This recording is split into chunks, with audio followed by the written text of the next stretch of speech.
But hey, they don't sell strawberries anymore. The Whole Foods? Yeah. Like completely like not even showing up? It doesn't show up on the website, so then I went in person and it wasn't there. Do they not grow strawberries during the winter? Probably not. They probably don't grow like anything during winter. No, but you still get fruit in the winter, right? I know, but from other places. Because I'm sure farmers nowadays they don't actually grow fruits on a farm, right? It's all in buildings, warehouses, right? I don't think they still do. Really? I mean, yeah. What? Have you ever like driven 20 miles in like any direction outside of a major city? True. Really don't, yes. What do you mean? Like this setup? This is like more interesting than the show we usually talk about on the podcast. It's because we got a guest. He said you have a pre-made list of topics. Yeah, I do. I have it open in front of me right now. Am I allowed to see it? You can see it. I can send you a link. It's just ideas that we had. Like, I asked him to put down stuff. It's mostly all me usually. Okay. Alright. the one thing I put down was the problems you have moderating the Roblox. Oh, dude, that is a controversial. Amazing. Can you put P90X stuff? Oh, yeah, of course. That'll be good. That is on there, yeah. That sounds very confident. Okay. Alright. Why don't we just get started so we don't drag this on too long? Yeah? Yeah. Give it a 5, 4, 3, 2, 1. Hello and welcome to a special edition of the TBD3B podcast, an actually interactive podcast where we are interacting with our special guest, Ayoub Mansar. Hello guys, what's up? We're getting all so weird. We gotta get all the awkward energy out. All right. Okay. Yeah. We're Just slowly pretend like there's no exactly. We're slowly getting into the it. fame's not gonna change you. Yeah, you know, yeah. it's Exactly. 20 years down the line, you can look back at that and be like, "This guy was so." so I down don't to know where I was going with that. I was going somewhere. Either way, relatable. yeah. So young. Sure, thank you. That's his contribution for this episode. You guys do this every week. It's so fucking bad. Well, not really every week. Every other week. Okay. Yeah, there's reasons why we don't do it every week. Why don't we actually get to, before we get into like some talking with our guest here, let's like recap some of the stuff that we were talking about. We talked about last episode where we said this episode, it'd be the first episode after Alon finished his Amazon internship. Yeah, that's right. Where he's been complaining the entire time, talking about how he hates doing all the work. Actually, maybe we should censor all this, right? I actually really enjoyed my time at the Amazon. How many bottles did you piss in? Hello? Well, I had the luxury of working from home. Oh, okay. I could. Okay, so it was like 2 weeks since the last one. What did you do in these last 2 weeks of your internship? I was so productive. So basically the UI before there was it was really ugly, and so what I did is I centered all the text. Oh my god.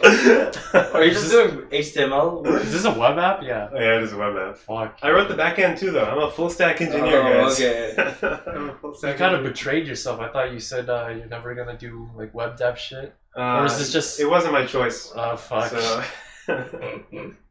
Okay. And how about your partner? Did you get to work with him at all of these last 2 weeks? Yeah, I worked on the whole project with him. What do you mean? Well. Oh, you mean like work at all?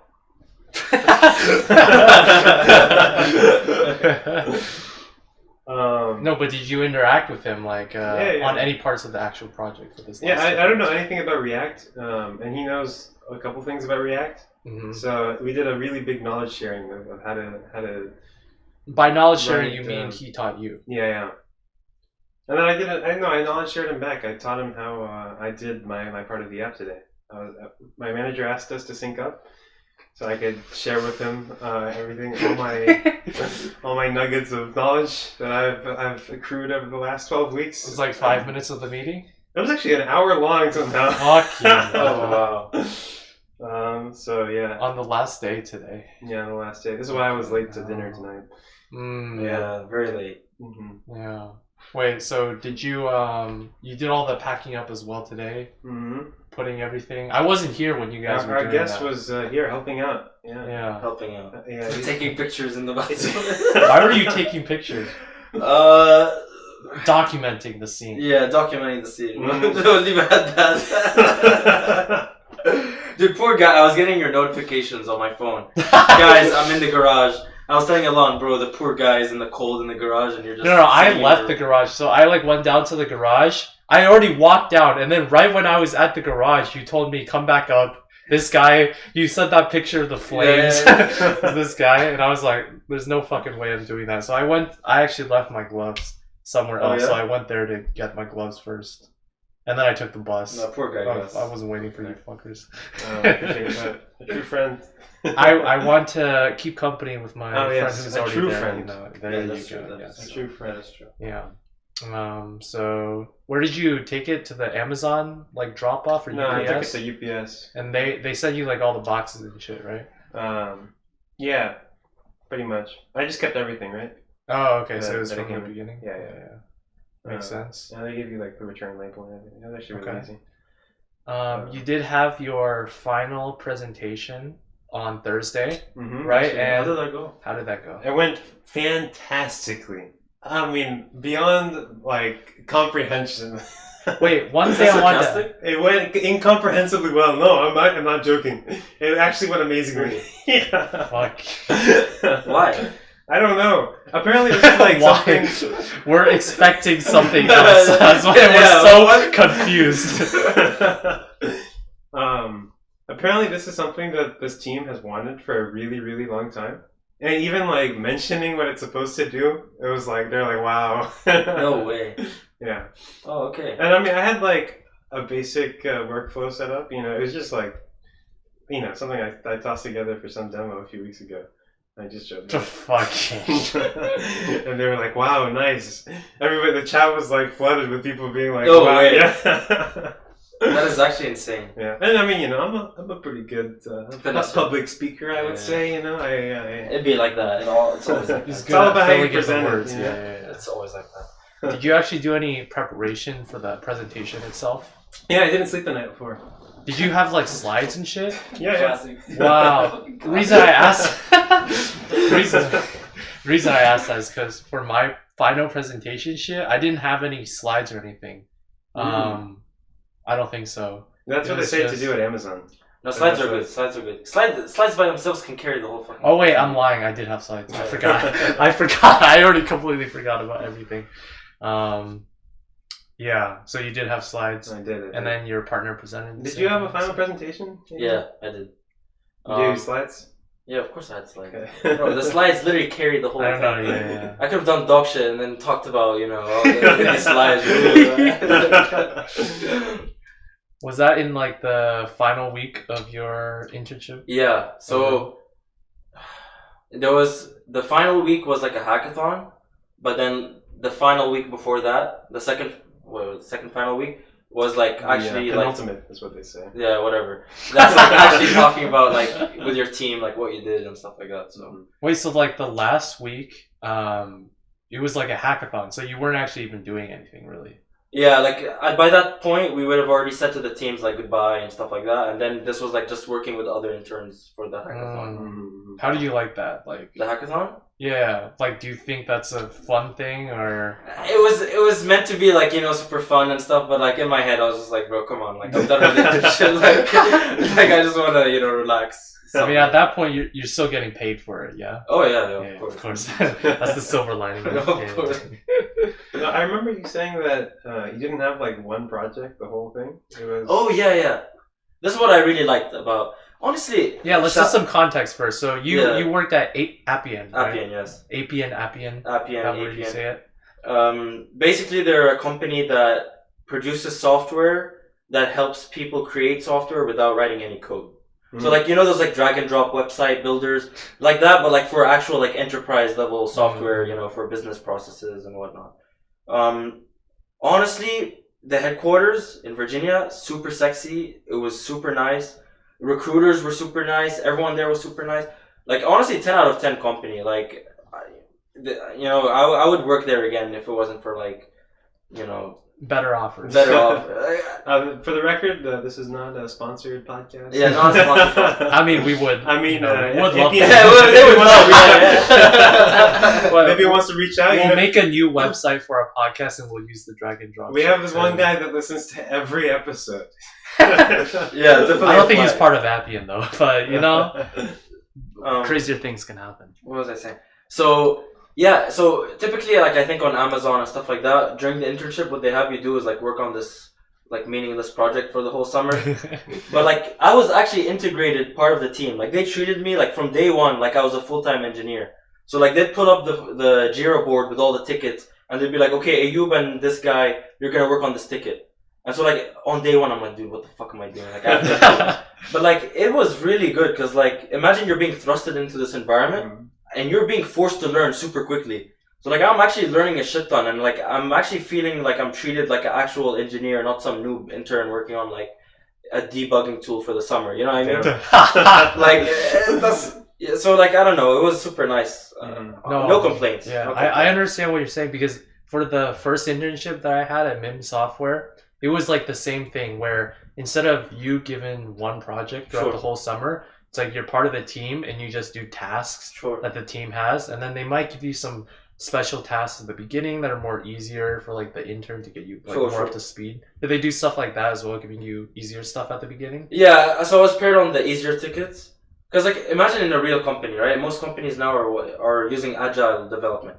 So it's so rare to find an engineer for 12, 15 weeks just working on the same thing over and over. Like normally you're switching around, working on different things, bringing other people.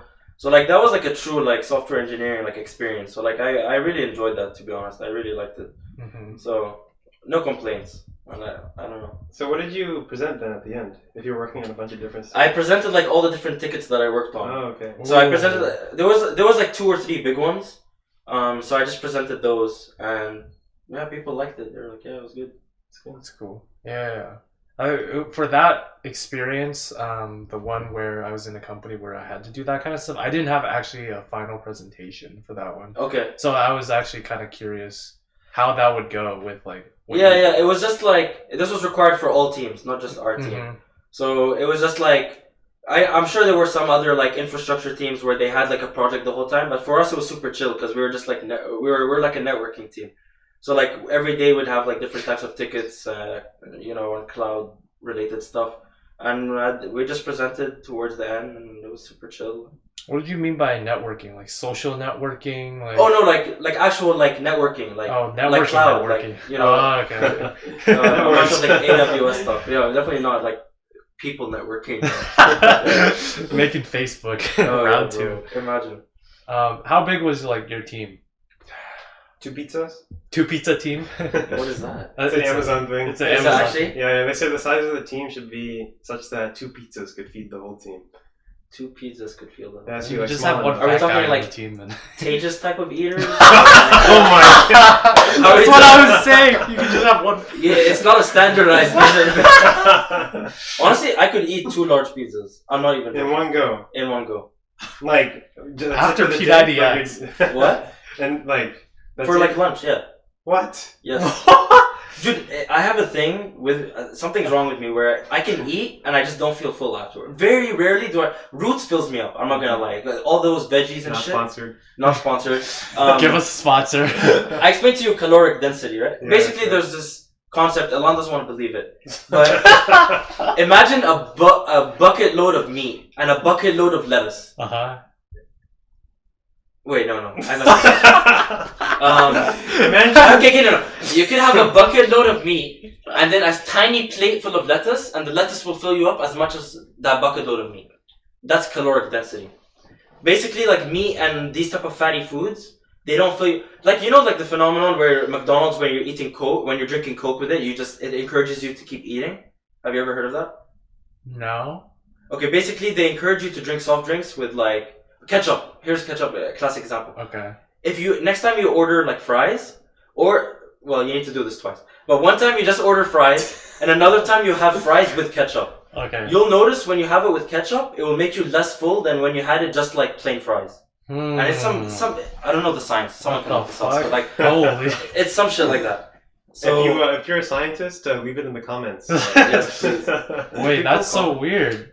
Nobody watches this. That sounds weird because like whenever I think of having soda with like a meal, like the soda is the main thing that fills me up. Yeah. So it seems weird to have it as like a augmenter. The ketchup example is just off the top of my head, but like the soda, Coke, McDonald's thing is well Not documented. sponsored. It is well documented. Yeah, not sponsored. All rights reserved. Copyright TM. You get DFCA on the channel. Okay, so you're saying that lettuce, like those kinds of stuff, it has higher caloric density than meat. Correct. You could have a plate of lettuce and a bucket of meat, and the lettuce will fill you up 10 times more than the meat. That's why roots. I don't know. This is come on. Ask Okay, me. roots has a lot more stuff also. Like Okay, but what is it? Kale, kale. they got beans, rice, beans. chicken, can- avo, pita. Yeah, I guess. Compared to what we just had at Stack, like I'm a bit full from Stacked, but like I don't feel as full as when I finished my roots. Well, I think the amount of food they give you in roots is more than stack. I think also. the number of calories is the same. I think. I see. Yeah, but the quantity of food you can definitely see. It's like a whole bowl full compared to like a burger. Yeah. I don't know. My burger was pretty, bro. I could barely even hold it with my 2 hands. Yeah. Yeah, I mean, I don't know. It's like, yeah, I guess it's. But yeah, you're right. It doesn't fill you up as much. It doesn't fill you up. Like I was able to. I mean, I had milkshakes after. Like, come on, bro. That's a joke. I guess so. Do you normally finish like your whole roots bowl when you order one, Yeah. or do you take it home? Oh, No, okay. I never. I hate taking home food.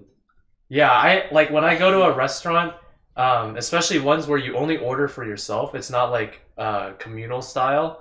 I always just finish it. Yeah, I bro. feel like it's Bro, you wanna like refrigerate it, it becomes yucky, and then microwave it, and then when you microwave it, it loses all the nutrients and the radioactive shit going on. Like, I don't know, bro. It's not a good. Is it a good vibe, bro?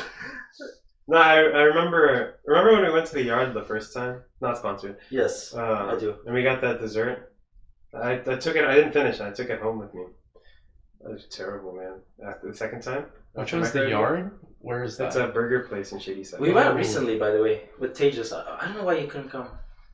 I don't remember when this was. It was There some might have been a random reason. Thursday night or something. Well, Oh, I went to the Apple store. Oh, okay. I Okay, might just- not just have seen it on Discord or I something. think I called you actually. Well- Oh yeah, Okay. yeah. We definitely called you. Okay, then there And must have been a Adrian. reason Shout out for some Adrian if reason. he's listening. Yeah, not sponsored.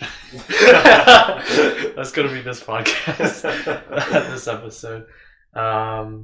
Yeah. So we were talking. What the fuck? We just went on a huge tangent. Oh yeah, 2 pizza team. How we're about your talking. team? Yes. Yeah. You see how we go me all over the included, place. like 50 pizzas. But like without me, let's say each person has like what, like. Dude, I'm just gonna talk humans, okay? I'm done with pizza. It was like 8 humans. 8 humans. Okay. Were there people on there that you think could have eaten more than 1 pizza per person? Did you like see their face? Did I see their face? Yeah. Oh yeah, of course. At Amazon, I never saw any. Yeah. Do they turn on No their? shot. Yeah. They turn on their cameras during the Every day there was stand up at like 10 in the morning, and everyone had their video on. Like you could have it off, but like, dude, here's what I liked about Appian. Like the guys who were there, they actually gave a fuck about like what they were doing. Like they were actually like they were like actually a team. Mm-hmm. I don't know if it was the same for you, Amazon. Yeah, it seemed, I mean, it was a good team. They were good people. Maybe because they're all like grown, you know, guys. They're I don't know. They're interacting with each other every day. Like they've become like close friends. But like everyone was close. They had their videos on. They'd be cracking jokes. Okay, not to that extent. But... Oh, really? No, they were actually friends. Uh-huh. Towards the end of my internship, one of the guys actually quit to go into your type of style, hedge fund, Okay. fintech, high whatever. frequency trading. And he was actually like, bro, this was so difficult. Bro, when he announced it during stand up, there was a guy who was about to cry, and another guy turned off his video, and like, bro, I was like, damn, this is Wow. intense. I don't know. It was a good place, amazing place to work. Was it sad when you left? Was that sad when I left? Did they cry? They did cut not off their cry. videos. I wouldn't say they were like relieved to have me gone. It's just medium, like an intern, bro. Like, what, they're gonna be like crying over me, like, bro. My they just manager met- said that he's gonna miss me. Yeah, I don't know. What if I he was think just he's saying saying that? Yeah. Just saying, make you feel better. No, he seemed like he meant it. He was like. He's a good actor. Yeah. Would you prefer working on that type of team where everybody's like super close knit? As in, like, because a lot of people like a separation between work and your like personal life. Like, people say don't make super close friends with people at work. No, that's bullshit. That's bullshit. You think it's If I'm gonna be consider this, let's say we go to California, right? We're working full-time engineer in California. How are you gonna make friends if you're not in college or in high school? You're literally just working all day in an office job. How are you gonna make friends if it's not from work? Yeah, that's a good point. That's a dilemma I've always thought about. Like, where you're gonna go to a bar and just go up to random guys, hey, let's be friends. Like, I mean, yeah, I guess. That's what people do, right? I think it's you're supposed to try and find activities or shit. Like, if you're in a bar and you play pool, right, and then you fucking play pool with some fuckers. It's natural. You make friends from work. Those guys have other friends in the area. You get introduced to their friend group. And of course, their friends aren't always going to be in the same organization that you're working in. So like very quickly, like the circles start to expand. You know what I mean? Like, but it starts from work, in my opinion. You don't just go on. Nowadays in the 21st century, who just goes to like people in the street and says like, "Let's be friends." You know? And you're gonna I don't know if people were already doing that. Also, I know, but like you get what I mean. Like, I don't know. I just find it weird. Sense.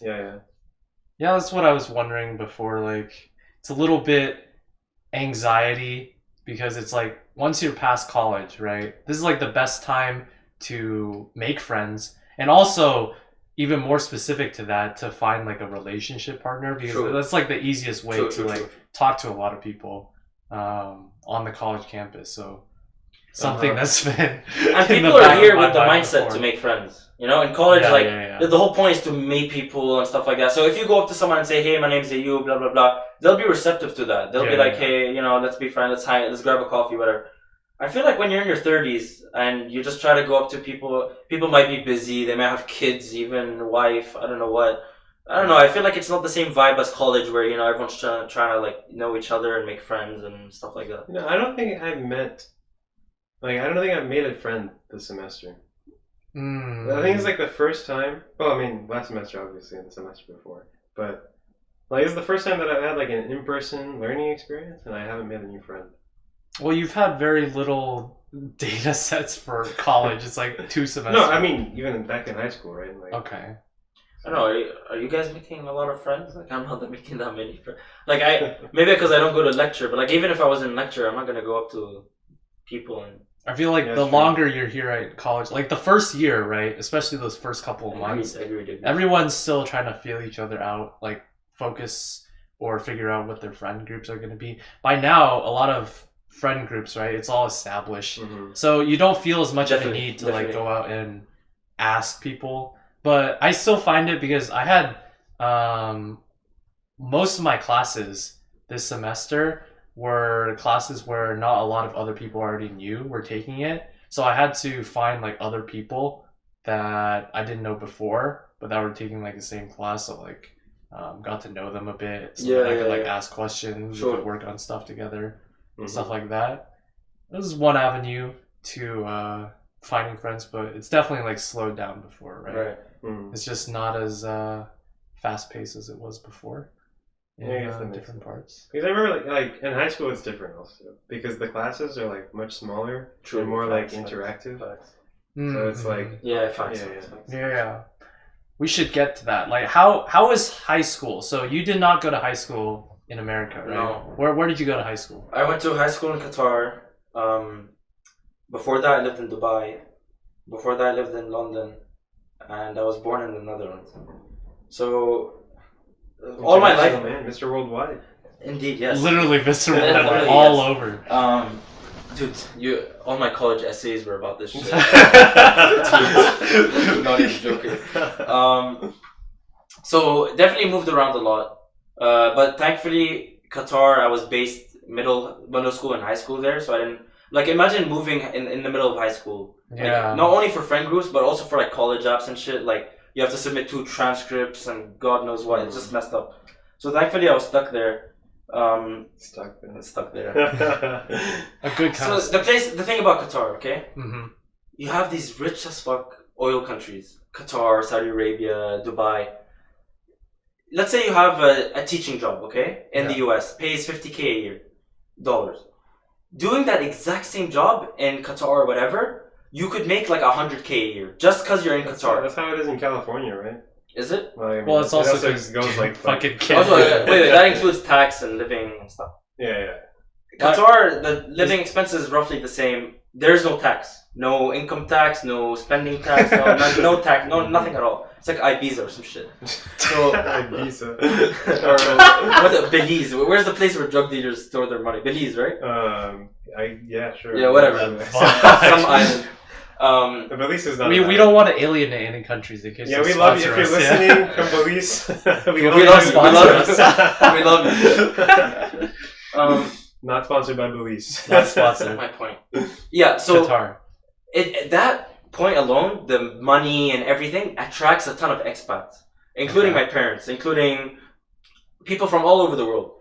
So Qatar, it has a population of like 3 million people. Only 200,000 people out of 3 million are actually Qataris. The rest are all like foreigners just walking around in their country. So in my high school, we had easily like 80 plus nationalities. So pretty much every big country on the fucking planet, there was someone from there that was going to our high school. So definitely exposed to a bunch of different like personalities, cultures. You know, I'd say it made me very like understanding and well-rounded. Well-rounded. You know, I love all types of people. Exposed to so many perspectives. Oh yeah, for sure, definitely.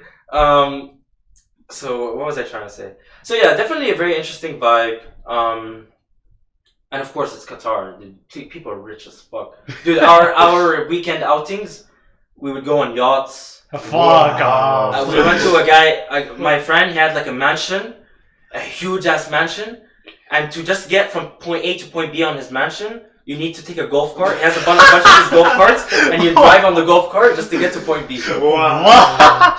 So as friends, we'd go on the golf carts. We'd like flip the golf carts over. We'd like crash them. We'd just be fucking around. We'd go jet skiing. The food, exquisite food. And dude, this was like normal because everyone there is fucking rich. No taxes. You're getting paid shit ton. Especially like if your parents work in the oil industry, dude, you are making bank, dude. You are making like, and if you're a Qatari as well, just being Qatari on like by birth, you get a free house provided to you by the government. What? You get free land, free electricity, free schooling, middle school, high school, college. Go to America, we'll pay to your trip to America. Healthcare, all of it. Dude, oil is fucking insane. So at the cost of global warming and stuff, right?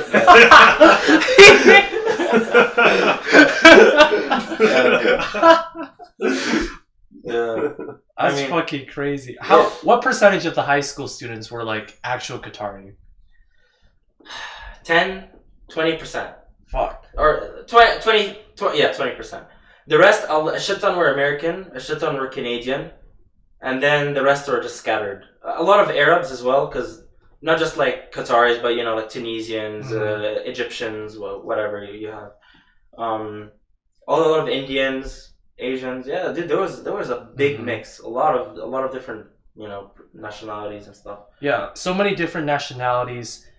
You as yourself, you just described you've been like all over the place. Correct. Born Netherlands. Correct. All over the place. What nationality do you kind of like put yourself in? Like if somebody asks, dude, when people tell me, where are you from? I'm just like, bro, I hate this question. Because here's the thing about moving around all the time. Sure, it exposes you to a bunch of these like, you know, heartwarming experience. Oh, I've met all types of people, you know, all that classic jazz. But at the end of the day, like, so my parents are Swedish and Tunisian. I have never lived in Sweden or Tunisia.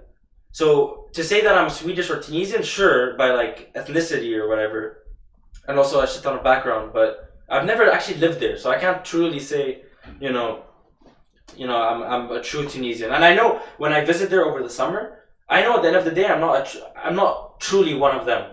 You know, like even when speaking the language, for example, I have perhaps they know more slang than I do, and I won't be able to understand some things, or my accent isn't as good. You know, it's just shit like that. It's just it sort of eats away at you a bit, and it's kind of like it kind of makes me sad a bit sometimes. Because when I consider home, I consider it to be Qatar, just because middle and high school were there, but I'm not actually Qatari. Like I can't go up to someone and be like, oh, I'm from Qatar, because I'm actually not. But I just lived this shit ton of time there, so it's hard. You know what I mean? Like I don't know how to explain it. Do you get what I'm trying to say? No, that makes sense. Because it's like, let's say I lived in America for these past 6 years. So if someone asks me, "Are you American?" I can't say yes, even though like you're welcome here, man. I know America's different, but like I can't say yes. You know what I mean? Like I'm not actually from there, so especially Qatar. Like I'm not like I don't, you know. So it's kind of sad, man. Like a ton of my friends feel this as well. Like being these like they call them, I think, I don't know, I forgot the term, third world kids or. Some shit like this.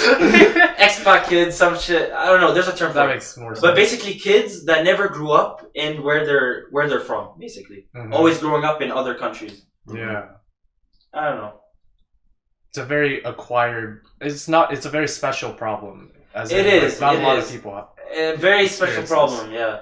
Like for example, even though I'm from Sweden, I don't know if I can't speak Swedish. For example, that's a big fucking L. If I could speak Swedish, then I probably wouldn't even consider like living in the US, you know, for a long time. Because if I can speak Swedish, bro, Sweden has like free healthcare, it's green, everyone's fucking each other there, it's super nice, everyone's happy. Everyone's tall as well. Yeah, you know what I mean? But like, if I can't even speak the language, what's the point? And that's part of the problem is because I lived in Qatar. Like, I never had the chance to learn the language and stuff like that. So it's just a lot of these type of problems and stuff. So. So in Qatar, I'm guessing the high school and middle school you went to is like more targeted for international students. Correct. So English was like the language. Of course. Everything It was an taught there. American high school, so it was sponsored by the U.S. Embassy. So your taxpayer money is going for these Qatar is going for American expats who decide to not live in America but to live in a fucking rich oil country. So.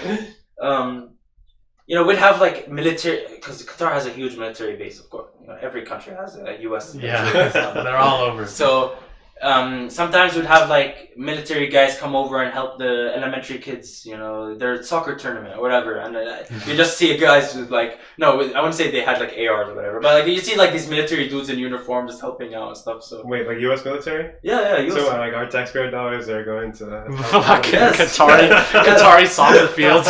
Bro, this is like 60% of the U.S. budget. But how many trillions is that? Yeah, actually. Good benefits. There you go.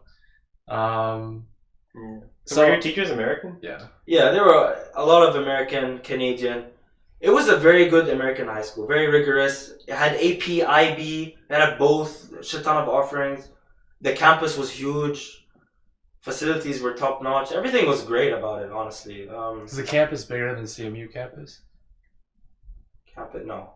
Okay. But I'd say close. We're getting close. But you know, high schools, man. bro, there's a shit ton of these American international high schools.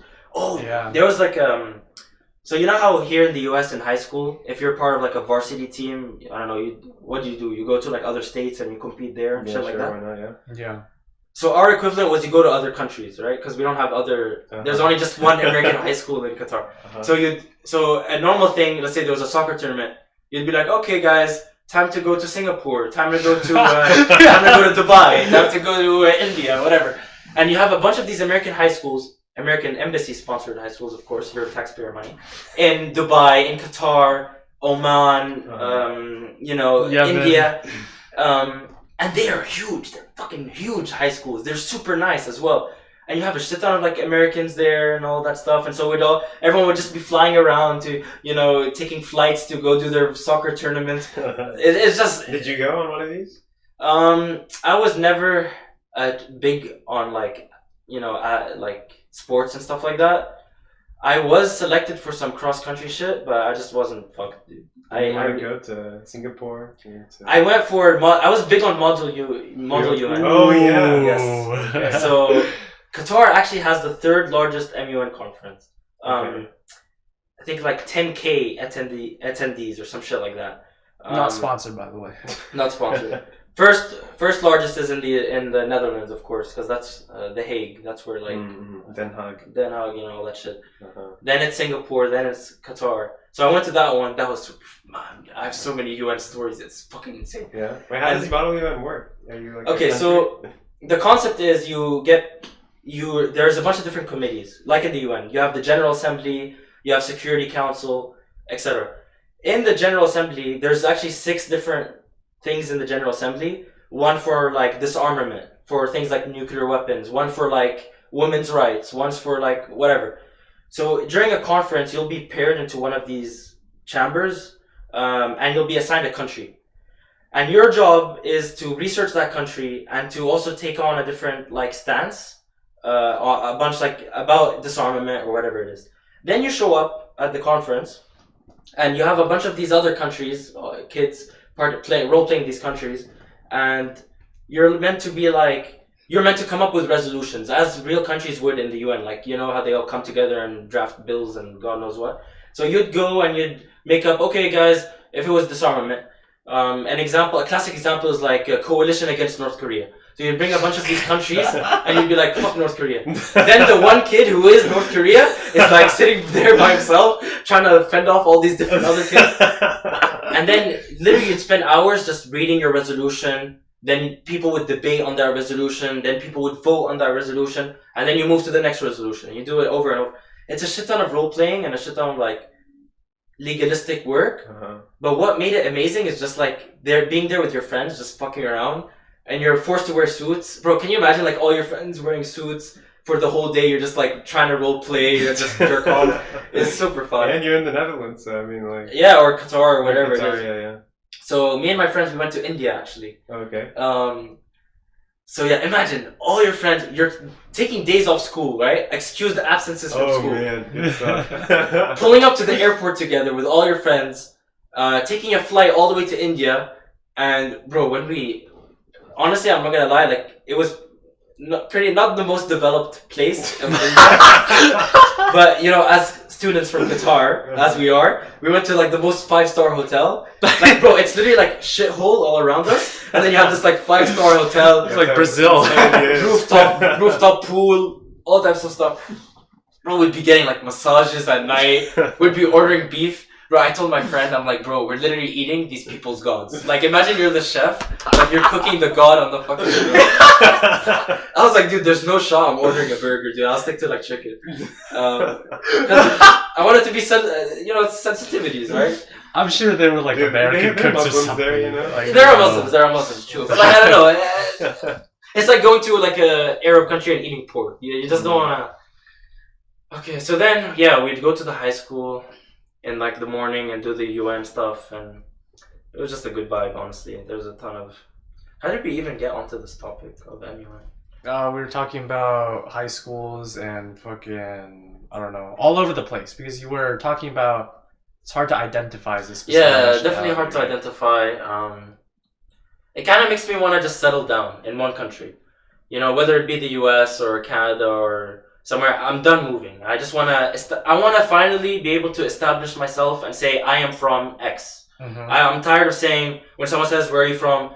Oh, I was born in this, I moved here, Qatar. I'm sick of all that. I just want to establish myself, be a first generation bumfuck, whatever, and just grow a family, grow a house, all that stuff. So I don't know. That's kind of what I want to do. Mm-hmm. One thing I was curious about was I saw this video of, it was like an American style high school, sure. But it was in Taiwan. Okay. I don't know if it was U.S. Embassy spots. Well, it's definitely not, because there's no U.S. Embassy in Taiwan, right? But one thing that really stood out, because it was like this student who went to the high school and she was like vlogging her whole thing. And everybody in the comments section was jealous about the food that they had there. Like, because it was international style, so they had like so many different options and like a lot of different ways to get food. How was like the food there at high school? Was it typical cafeteria shit, or? People say typical cafeteria shit, but I don't know what the fuck that means. I grew up in Qatar. Yeah. Our typical cafeteria, dude, our cafeteria had a Subway inside. I'm not talking about like food court, like a sandwich station, where you go put shit on your sandwich. Literally Subway, like branded, like Subway. We had coffee shops. We had all types of shit. There was another high school. They had fucking McDonald's inside, like Not the actual McDonald's. Huh? Not that- sponsored. Not sponsored, and also not good. But but we had Subway, dude. So you had like a food court, kind of. Sort of, yeah. And That's crazy. the true cafeteria food was amazing. Like no one ever complained about it.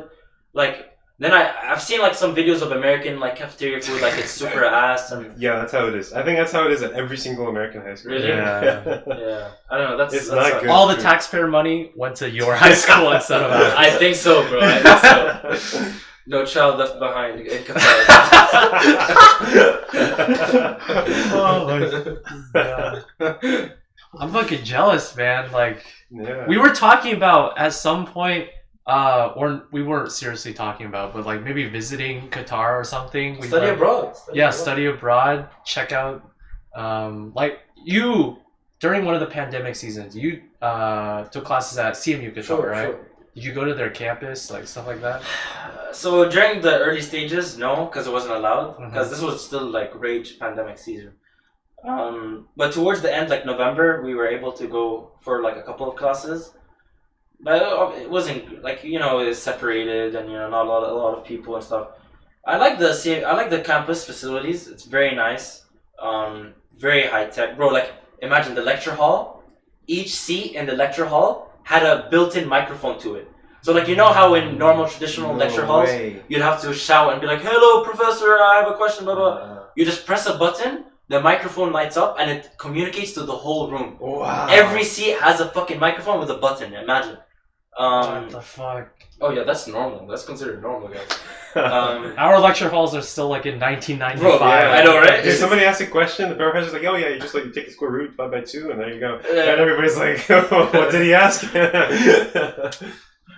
Yeah, the sound design. It's crazy because Qatar, what they've done is they rented out this huge plot of land and they tossed like 6 American universities in it. So you have CMU Qatar, Georgetown Qatar, Northwestern Qatar, Texas A&M Qatar. What else am I missing? Some other Qatars, And you have all these universities all in the same block of land. So it's not just CMU Qatar campus, it's CMU Qatar campus plus 5 other campuses. So that brings a shit ton of students together. You can cross-register for other courses from other universities. So let's say you're really interested in politics. CMU's politics shit is dog shit. So, but Georgetown, I think they have good politics. Yeah. So you just take a politics course at Georgetown, and it counts on SIO and everything. Like no hassle, no nothing. Counts for your degree, little paperwork. It's super nice, bro. That's a pretty good opportunity. If you're interested in medicine, just take a course at Texas A&M. There's Cornell Medicine as well. Bro, it's super nice. Wow. Yeah, and being part of like all these thousands of other students in this same shared plot of land is super nice. It's all part of the Middle East's effort to stray away from this image of oil and to sort of like Dubai. I mean, when people think of Dubai nowadays, they think super rich, exquisite lifestyle. Like, oh, I want to go to Dubai. All the rappers are there. There's songs that I'm in Dubai eating sushi, stuff like that. So why are they doing this? It's because they know their oil reserves are running out. And once that happens, bro, these rich Arabs are gonna be crawling on the floor begging for money, dude, because all their money is gonna be gone. So what did they do? They invested a shit ton. Biggest building in the world, the Burj Khalifa. Biggest mall in the world. Ferrari World. There's a fucking Ferrari theme park in the middle of Dubai. I don't even know why. There's designer brands, all types of shit. So all of that brings in a shit ton of money of tourism. Correct me if I'm wrong. I don't know, but I think tourism is starting to bring in more money than oil itself.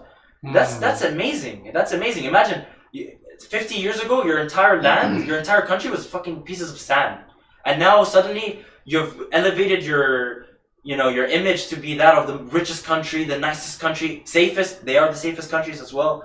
All that stuff that requires a shit ton of marketing. So Qatar is also trying to follow suit with the World Cup. Why the fuck would you invest billions of dollars to host? Why the fuck would you put the World Cup Right? there? That's what I've said before. Same with the World Cup and the Olympics. They're the most unprofitable things in the world. Yeah. Why would Qatar take on that thing? Of course, to put their name out there. Why would they bring 6 American universities and stuff like that? It's obviously to become like a education hub for like Asia or Europe or something like that. So definitely very smart on their part. Yeah. What would you've lived in Qatar and Dubai, right? Right. Also, what would you say is like different between the two? It's ignorant American here speaking because I've never been to either one. I'd say so. Dubai was elementary school, Yeah. so I don't remember it as much. But Was if it I a high-tech elementary school? yes, Microphones at every fucking desk. yes, for sure. I'd say it's very similar. Okay. These expat, even consider like Singapore, like there's a SAS, very famous school, SAS Singapore American School. I'd say even there it's the same vibe. Cause consider this, you have a big American school with a shit ton of expats from all types of nationalities. More or less the vibe is gonna be the same. You could be in Qatar or Singapore, more or less the vibe is the same. You have a bunch of these rich expat, cause the only reason why you're there in Singapore or Qatar or whatever, instead of living in the US, is to make money. That's the only reason why Americans decide to leave their hometown and everything they're comfortable with and their stability and move all the way to the fucking, imagine, the Middle East. The only reason is for money. So more or less, wherever you go, the vibe is the same. You're just making money, so you have a bunch of rich kids, rich high school kids, just jerking off in a high school the whole time. It's a pretty similar vibe. It was a pretty good vibe as well. Like, I can't say that I wasn't privileged growing up. Access to like the best schooling in the Middle East, going yachting on my Qatari friend's yacht. Like that's a pretty fucking privileged life. But yeah, and also there's a big negative side to these Middle Eastern countries as well, like exploitation of like slave labor. Slave labor. Yeah.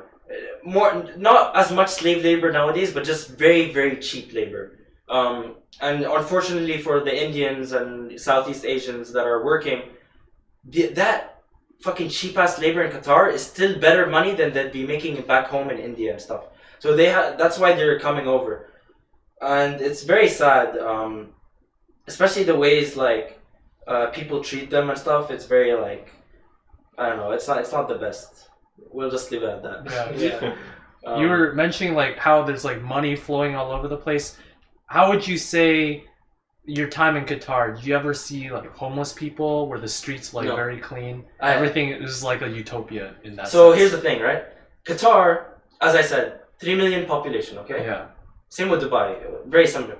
So already you don't have many people. That's first. Second, I explained to you previously, all Qataris are rich by default. You're given a mansion.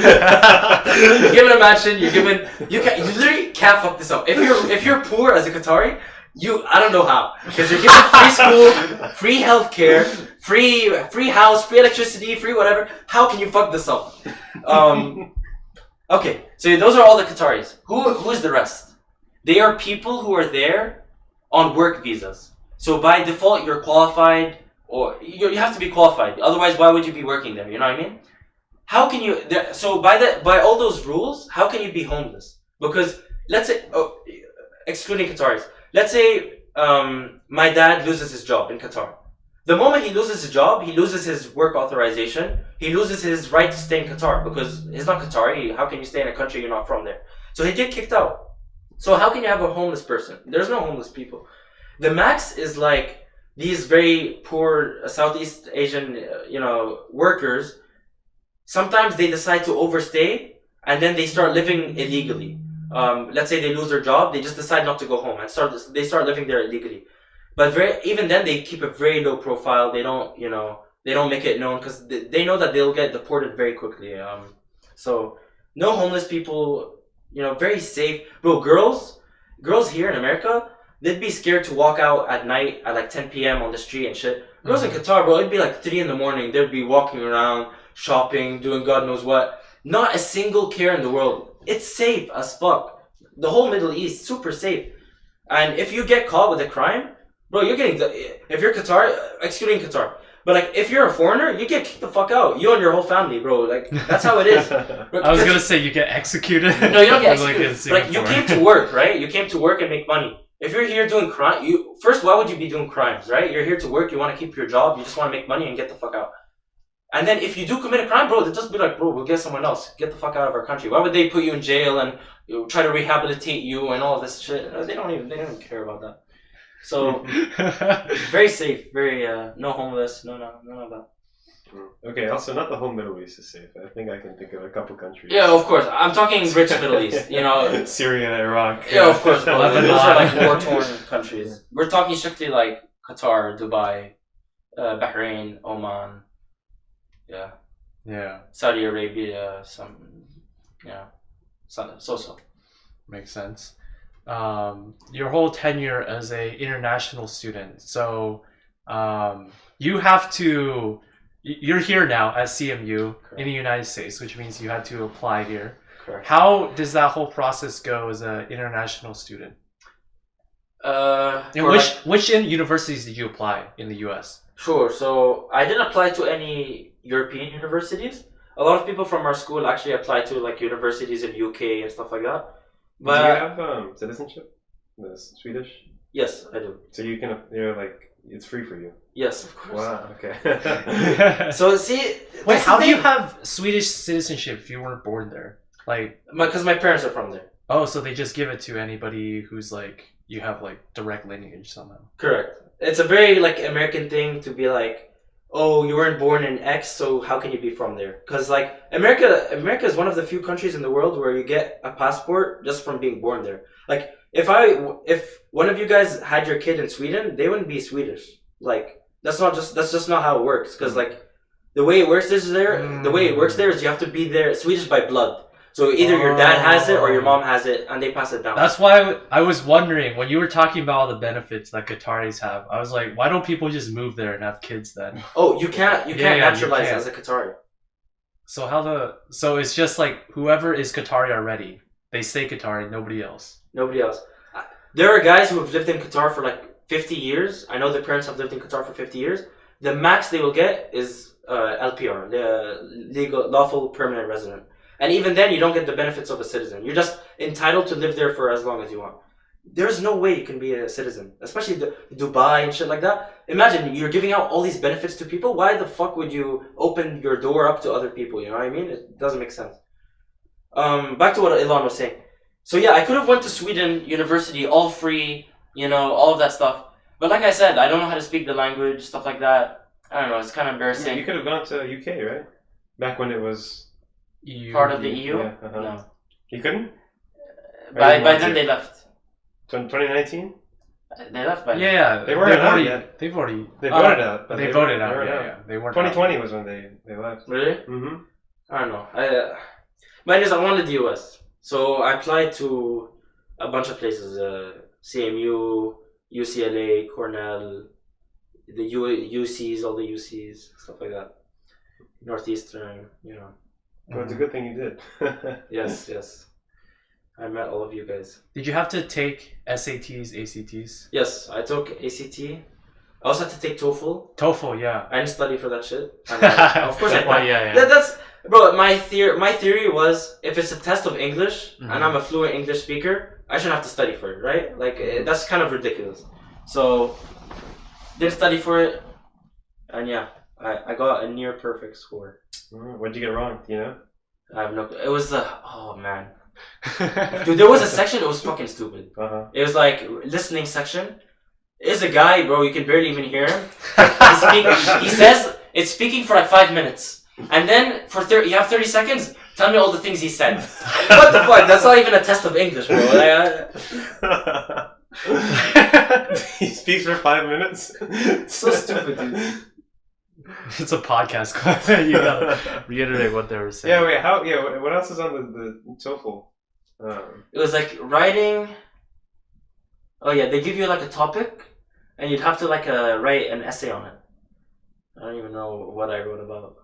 Also, yeah, why do you have to? Because the SAT has an English section, right? So it's like correct. Yeah. But it doesn't have speaking. So you could be good at like English grammar, which is what SAT was testing, right? And some basic reading and comprehension. But speaking is a difference. I can give you a lot of CMU students who cannot speak for shit. TAs as well. Am I wrong? I mean, you've experienced that. Like, to be a TA, at least like be able to like communicate. That's like part of it, isn't it? Like, if you're an international student, you need to demonstrate. I think so. Some level of English proficiency. I think so. Yeah. So TOEFL, ACT, that kind of stuff. Yeah. Nothing else besides. Very, very similar process to you guys, actually. Makes sense. Just our chances of admission is fucking much lower because, 10% of a university's college population is international. So already. And here, at 9% of that is Chinese. Correct. That makes you even more special. We welcome you in. Thank you very much. So speaking multiple languages, because English, would you say that's your like most fluent language? Yeah, English, and then it would be Arabic, and then French. Okay. Yeah. And how did you learn Arabic? Is it like speaking with your parents or just being in Qatar? Yeah, natively, just from my parents. Qatar also helped a bit, I'd say. You speak Arabic a lot there? Yeah, I had a lot of Arab friends. Like my whole friend group was like pretty much Arab. So, like, everyone in Qatar, they spoke like it was like a mix of English and Arabic. Mm-hmm. So like, you would say like half the words in the sentence Code would be switch. English, and then the half would just be like fucking Arabic for some reason. A lot of very simple phrases like "come here" or stuff like that would always be in Arabic, but then more complicated things like what I'm saying now would be in English. Yeah. Interesting. Makes sense. And then how about French? Where did that come from? French was also so Tunisia speaks both Arabic and French. Yeah. Arabic because it's an Arab country, and then French because the French came and colonized us for fucking like 50 years. So yeah, everyone in Tunisia speaks both Arabic and French. Yeah. And now increasingly English. Everyone pretty much speaks English there. Well, that's like the whole world now. Yeah, that's pretty much the whole world. So those guys are fucking smart as fuck. Like imagine from birth you can speak like 3 languages. That's crazy. That's crazy as well. Yeah. My dad speaks 3 languages. I speak 1. I mean, you can speak Spanish. I can't. No? I really He can't. keeps saying he can't. I bet like if you plopped him in Argentina right now. Now, at the beginning, I'd be fucking clueless, dude. I mean, maybe, like, if you popped anyone, right, they'd learn the language. I think you have a leg up. Probably. Yeah, maybe. I have the accent, so is that. Yeah. That's good. That's Plus 10 points. Plus Yeah. 10 on your social credit in Argentina already. nice social credit. Yeah. Fucking hate that. So applying to American colleges, not much difference as an international student. Correct. But the internship search, job search, Dude, that is different as an is international getting student, cucked, right? dude. Oh my God. What are some of the other like fucking hoops that you have to jump through? Is it just like that work authorization question? Everything, bro. Everything. It's, every time you leave the US and come back, you're scared that something will happen at the border. They'll say no. Just work authorization is a big hassle. Just opening a bank account is a hassle. It's a lot of it's just it's not easy. But what can you expect? It's part of it's the same in any other country, I'd say. Mhm. I wouldn't say it's specifically the US. It's any other country. But to be fair, other countries do make it easier. For Canada, for example, I know a ton of my friends that are in Canada. As soon as they graduate, they're allowed to stay as long as they want. Or if anything, they have very, very specific outlined roads to citizenship. In the US, bro, to become a citizen, bro, you can literally Google this just to get a green card. I've seen like the little graph. The graph. It takes like 20 plus years, right, just to get a fucking long green card. time. It doesn't make sense to me. Like, you come here, right? We educate you, we spend our resources on you, Correct. and then we kick you out. It's like. Imagine, especially consider this. Okay, America hates China, right? Yet We're educating a bunch of Chinese people. Yet CMU has the whole fucking school is Chinese, and then what? America hates China, but then you're gonna kick out all these Chinese guys, give them back to the CCP so they can enrich CCP's technology. What the fuck? How does that make any sense? And then America sanctions China and says, "Oh, we hate you," blah blah blah. But okay, let's give us a bunch of nice American Chinese students back. It doesn't make any sense. I don't get how that works. Fucking crazy. If you don't want China to be a competitor, why give Keep them all that- their students. Yeah, that like come keep over. them, bro. Like why are you giving them back? The fuck? That doesn't make any sense. You're just helping China. You're just helping competitors. Well, whatever. It's not my policy. Yeah. So where do you want to live in the U.S.? You want to be in San Francisco? Or... I don't know. That's if he California's wants nice. to be in the U.S. Huh? Right? That's you if could I go wanna be in. elsewhere. as Legally well. speaking, I'm not allowed to say. Oh, really? What? Yeah, That's like a legal thing? the whole point of the student visa is you're here for 4 years, and then as soon as it's over, your intention is to return home and not come back. Well, not never not come back, but like your intention is to just get the fuck out. So to say that you're a student and my goal is to live in the US for the rest of my life, blah blah blah, that's like going against what your visa says. Whoa. Yeah. So after I graduate, I will be moving back to Sweden and then applying for work opportunities back in the US. I see. Okay. And where would be your preferred work opportunity in the United States? If I decide to go Yeah. on that route, I like California. Not sponsored. Not sponsored. By the And California Board of NYC. I like NYC also, Mhm. Okay. but definitely not like Pittsburgh or something. It's just too. It's too dead for a young. Mhm. You know. What about Chicago? Would you live in Chicago? South side. South side. Not all of Chicago's South side, right? Oh yeah, that's something I wanted to ask about. So, as someone living outside the United States, right? Correct. What is the opinion of other people about the United States? So, how much of American culture do you get, and then what are opinions on like politics and America's role? You have to consider we're living in the Middle East, right? So a bunch of our neighboring countries are countries that are just getting blown the fuck up by U.S. drones every day, right? You have Yemen, you have Iraq, you have Syria, a bunch of countries that they've fucking invaded, torn them up, beat their asses, and they just left, right? So you can imagine, a lot of people are not so pleased with the U.S. Policies on, foreign affairs. But it is an American high school. There's a lot of Americans, Canadians. People were very open-minded. People generally, they like America, but they know that, Europe is better. I mean, even Americans would agree, right? Lifestyle-wise, living in Europe is probably better in terms of healthcare and, just more safe and stuff like that. So, yeah. Does that make sense? It makes sense. How about like American culture and stuff? Like, are there a lot of American movies always being shown in cinemas? Yeah, a lot of the cinemas, movies, food, very, very Americanized. A lot of American places, cars, American cars, all types of stuff. So, yeah, very. Dude, the West has, essentially permeated into all types of different cultures and societies across the world. I think it's America mostly, but yeah, America, yeah, definitely. You can't not find them. Maybe in fucking central China. You won't find that. But like, essentially everywhere else, it's America. Mm-hmm. So your parents, like are they currently in Qatar right now? They are, yes. Okay, and they can't be citizens, right? So they're like just lawful permanent residents. They know, like when their job when they want to finish. They're going home. Like they have no reason to live in Qatar.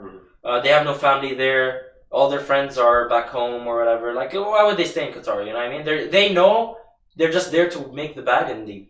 Mm-hmm. Where is home for them? Where would they go? For them, they actually have a home because they were like grown. They're from. No, but there's two homes.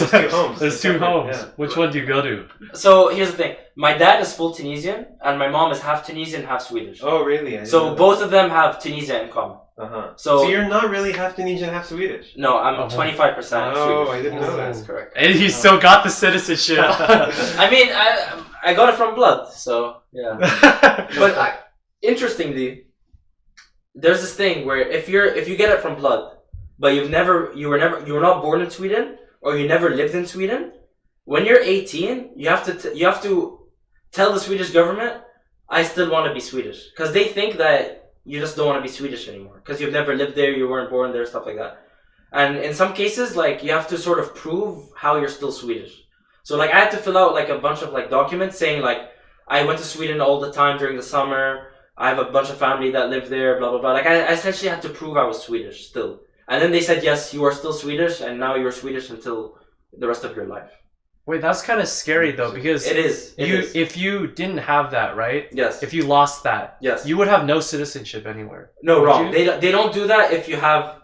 Basically, it's illegal for a country to make you stateless, to make you of no citizenship. Since I have Tunisian, Sweden... Either one of those countries can say, hey, we're going to take away your citizenship, because you still at least have one to default to. So that's why I had to do it. Is that some kind of international thing? I've never heard that. You can't, you can't be stateless? It is very frowned upon for a country to take away your citizenship. It sounds like something, yeah. That would really suck. Yeah. Like, literally no one wants to. And imagine, like, let's say you want to apply for, the only thing you can do is apply for asylum, really, right? That's you can't visit a country, you have no passport, you can't work, you have no passport. Yeah, that would really suck. Fucked. I would, yeah. Where would you even live once you get kicked out of your home country? What, in the fucking ocean? Like, I don't understand. Right? Yeah. Fucking live on the yacht. Go to there waters. was this woman from UK. She went to fight for ISIS, and then she like beheaded a bunch of people or some shit. I thought that was I didn't know if it was UK. I heard about that. I thought it was Germany. Like she UK, went to UK. Begum, right? Yeah. The girl's name is Begum. Oh, I don't know the name, but I know she like came back. She was like complaining about also like. Wait, she was not like being able to British, get or was she like? Or Wait. she was like. What do you mean British? I mean, like white, like European. No, she wasn't white Europe. Okay. She was like originally Bangladeshi, Okay. but with British citizenship. For some dumbass reason, she thought, "Oh, let me go to Syria and fight for ISIS." She saw some fuck shit. She killed a bunch of people, and then and then ISIS came after her. Some shit. I don't know. She said something. So then she went back to the UK. She didn't go back to the UK because when she went to fight for ISIS, UK said, "Okay, bro, you're clearly not British anymore. Like we can't have a British citizen fighting for ISIS." So they revoked her passport. Then she started crying, "Oh, ISIS is after me, blah blah blah. Can you take me back to UK?" And UK said, "Fuck you, bro. We can't do that." So then she filed a court case saying, "Hey, I'm stateless now, blah blah blah." And the UK actually said, "Oh no, technically you still have your Bangladeshi passport, whatever. So we're allowed to do that." And they just told her, "Fuck you, you're never coming back." Oh, wow. Maybe she can go to Bangladesh. She has a lot of friends there.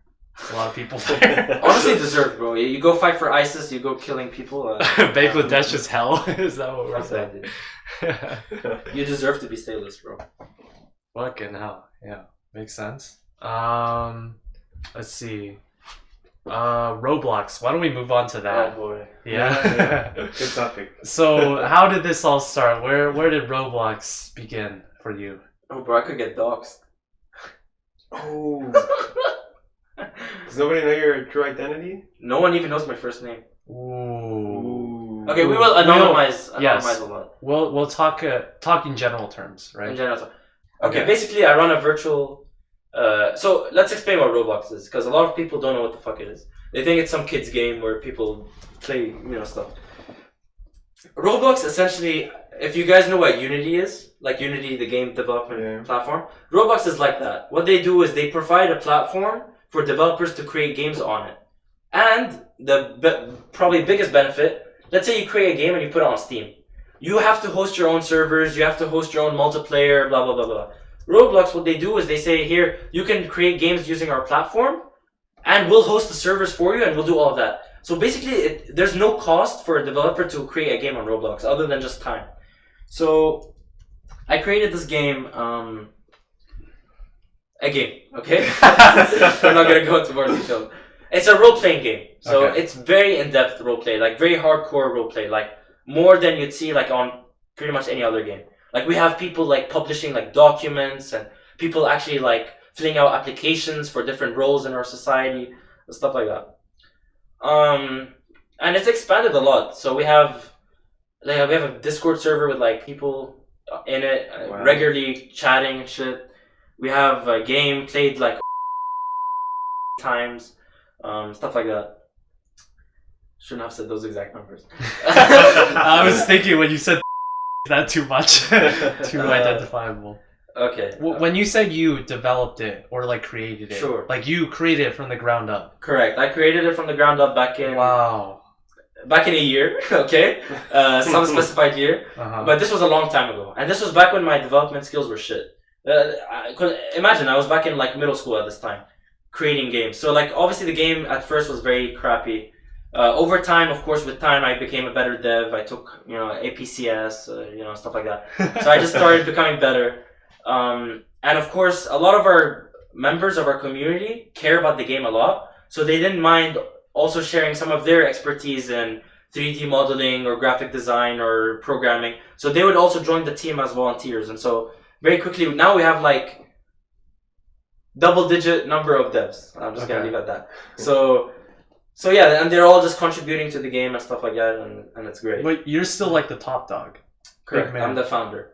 I also have a co-founder. So at first it was just me, and then I had another guy join me because CMU is fucking hard, and even right now, for example, this semester I've barely been able to dedicate any time or effort to the game. Man. Imagine if it was just me by myself.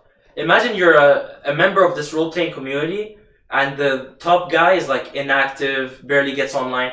Everyone would want to leave and join a different community, or it would be so demotivating. Yeah. But at least I have another guy who can like sort of pick up, like be the face of the organization while I'm gone, and sort of he helps, you know, uplift everyone and stuff like that. So like that's very helpful. Yeah, does that answer your question? Yeah. Be like the Paul Allen to Bill Gates. Sure. Yeah. So a part of running any online community is you just experience a bunch of fuck shit. So, like, the internet is bad, but like you don't realize how bad it is until like you sort of host one of these like servers and Discord and being a Discord mod basically. So it's very like messed up.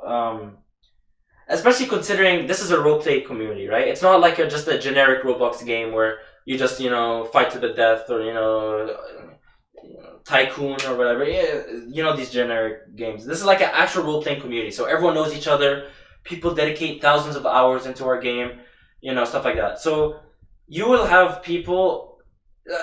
Let's just say the demographic of people who are able to dedicate thousands of hours onto an online game aren't people who are like going to clubs and getting girlfriends and stuff like that. You're typically talking about more people who have a hard time like interacting in social environments and stuff. And there's nothing wrong with that, of course. Like, I'm actually proud to say, like, a lot of people who have like social anxiety and stuff, enjoy playing our game and use it, to, take out that social anxiety or whatever. At the same time, you attract a lot of fucking weirdos. That's bluntly put. Like, you have a bunch of fucking weird ass people. People who have nothing to do in their life. They have no friends, stuff like that. So all they do is they just fucking go on Discord and just terrorize, these servers. So we have a bunch of guys who are addicted to just fucking around with us. So like, we've banned them. So like, you can hack in Roblox games. It's not really called hacking, it's called exploiting. And you can exploit and we can ban you. And what they'll do is they'll create alternate accounts and try to exploit and stuff like that. But what really takes the icing on the cake is these guys, they don't just exploit on Roblox. They also take it a step further and just try to fuck with us on Discord. So they'll post like child porn, they'll post like gore, they'll post all types of shit. And bro, I've had to watch all this shit, bro, because of course, whenever we ban someone, you have to review the evidence and whatnot. So like, it's kind of fucking messed up. We've reported to Discord a bunch of times, but what can you do, dude? These guys, they're not dumb. They use VPNs, they use proxies. They can create. You ban them on Discord. Let's say Discord even banned their Discord account. They can get a new account in fucking 5 minutes, up and running. And we have, by the way, our server to get in, you need mobile authentication. You need the email address verified. These guys, to them, that's nothing, bro. They can get a new account in 5 minutes. So we'll have people posting all this gory shit all the time. A specific example is my co-founder. So you know how I'm busy during the year with CMU stuff? My co-founder has to take up, a lot of these issues on my behalf because I'm busy. 213, all this shit. So he has to. Sometimes most of the time he is the face of, bans and getting rid of these guys. There's this one guy. He's just so obsessed with us, man. He messages my co-founder all the time with weird shit, telling him, "Oh, will you unban me if I send you a picture of my naked 4-year-old?" Blah blah blah, shit like that. Just fucked up shit like that. He even has a guy. Oh my god, this is the fucked up story. So this guy who's obsessed with my co-founder, I don't know how, but he has a bunch of people he has on standby that he can use for blackmail to do whatever he wants. So this guy can go up to a bunch of guys he knows and says, "Oh, do this for me," and they will gladly do it for him. So in one scenario, he got a guy to take a knife and on video cut my co-founder's name on using a knife on his chest. And there's like a video of this, and it's all in blood. Like my co-founder's name cut out with a knife on this guy's chest. And the video is this random creepy guy, nobody knows who the fuck he is is being forced by this guy who's obsessed with my co-founder, and he's like, oh, co-founder's name here.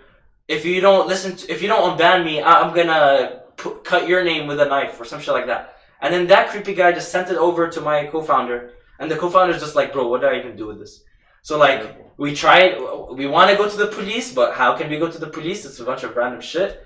So like, you think about the levels that are going on here. You have a creepy guy who's obsessed with my co-founder, who also has access to a bunch of other guys who he can get on demand to cut shit in their chest using a knife. And the whole thing is bloody and everything. And those guys, like, it just blows my mind, honestly, and it kind of makes me fucking freak the fuck out, but that's the internet for you, dude. Like, we're getting close to, like, dark web shit, but there you have it. Roblox. Roblox. Fucking. Dude, Roblox don't sue me, dude. Not sponsored. Not sponsored. That's so fucked. We've done all we could. We've banned them on Discord. My co-founder has sent countless emails to Discord support and their safety team. They just ignore it. They can't probably do anything. You know, we've probably tried reaching out to Roblox. They can't do anything. That's just how it is, bro. Holy shit. That's crazy. That is fucked. That's very fucked. Yeah, man. God damn. Now, I don't want to be that guy, but was that too much information? Like, about the guy cutting his thing? Like, is that not identifiable? I think it is, but I don't know. I don't think so. I can... We can talk I'd about say it later. Well, okay, alright. Explicitly saying, you know, my username, which you said before. Right. That could be traceable. Mm-hmm. Like on LinkedIn, I was very careful because I have this whole thing listed on my LinkedIn. I was very careful to be very generic with the terms because these guys, bro. Oh my god! So one of my admins. This is probably another thing I shouldn't be mentioning, but I know one of my admins. These guys got bored. So, oh, by the way, they already doxed my co-founder. Like, they have his name, they have his address, they know where he lives. They already doxed. Thank fuck. Since I was 12 years old, my mom told me never ever do shit online. Like, never put your real identity online. And I always thought she was being paranoid. But since day one, from fucking Roblox, I've been super careful. You can try typing my username on Google. I have gone through, I've meticulously cleaned everything, you know, prevented everything. Oh, but someone found my Reddit, actually. I'll explain to that. Oh, dude, there's so much.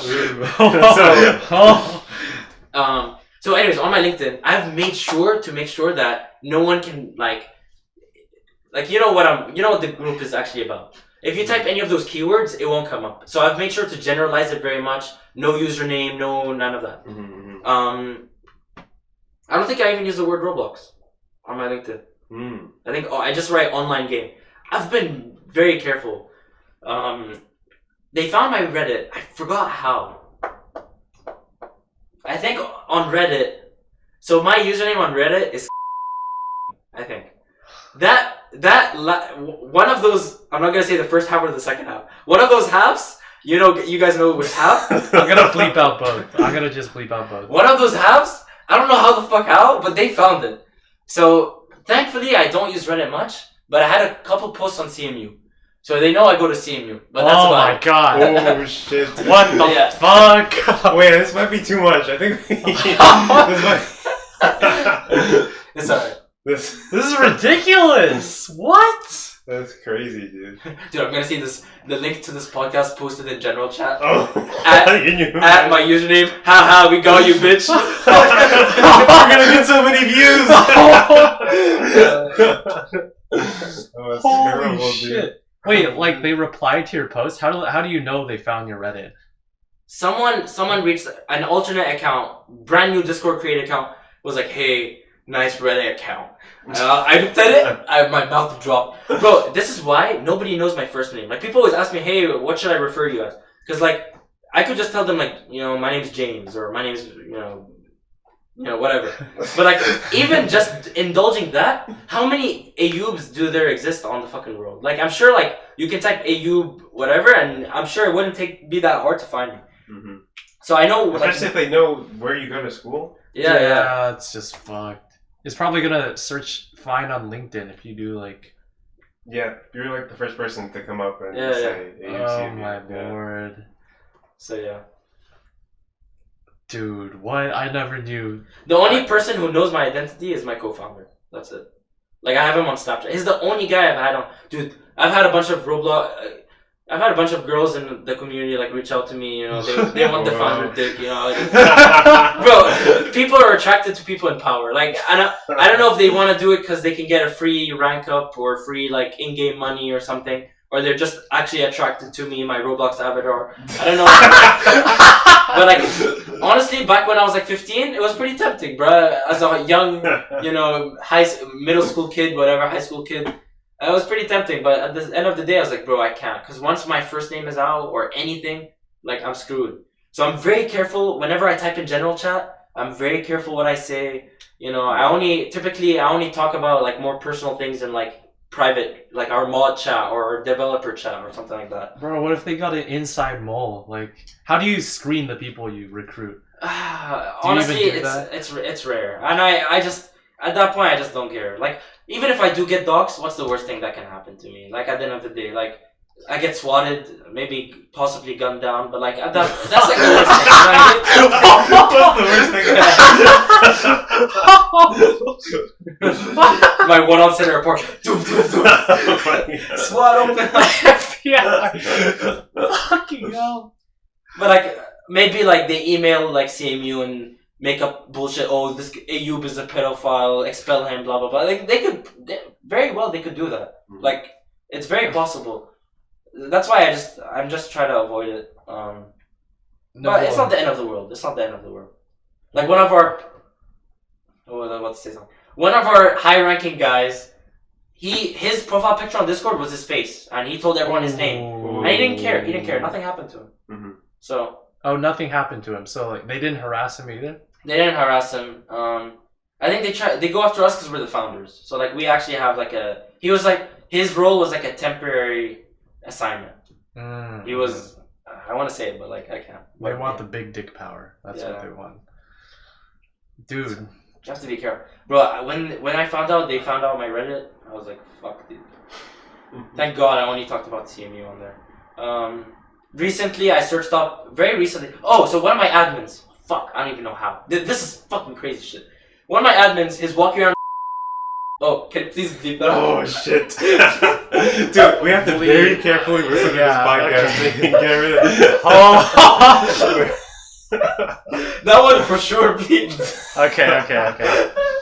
Just insert timestamp. We have to like filter. We have to fucking scan through this thing. Okay, so he was walking around in the place in Roblox, and a guy on an alternate account, freshly created Roblox account.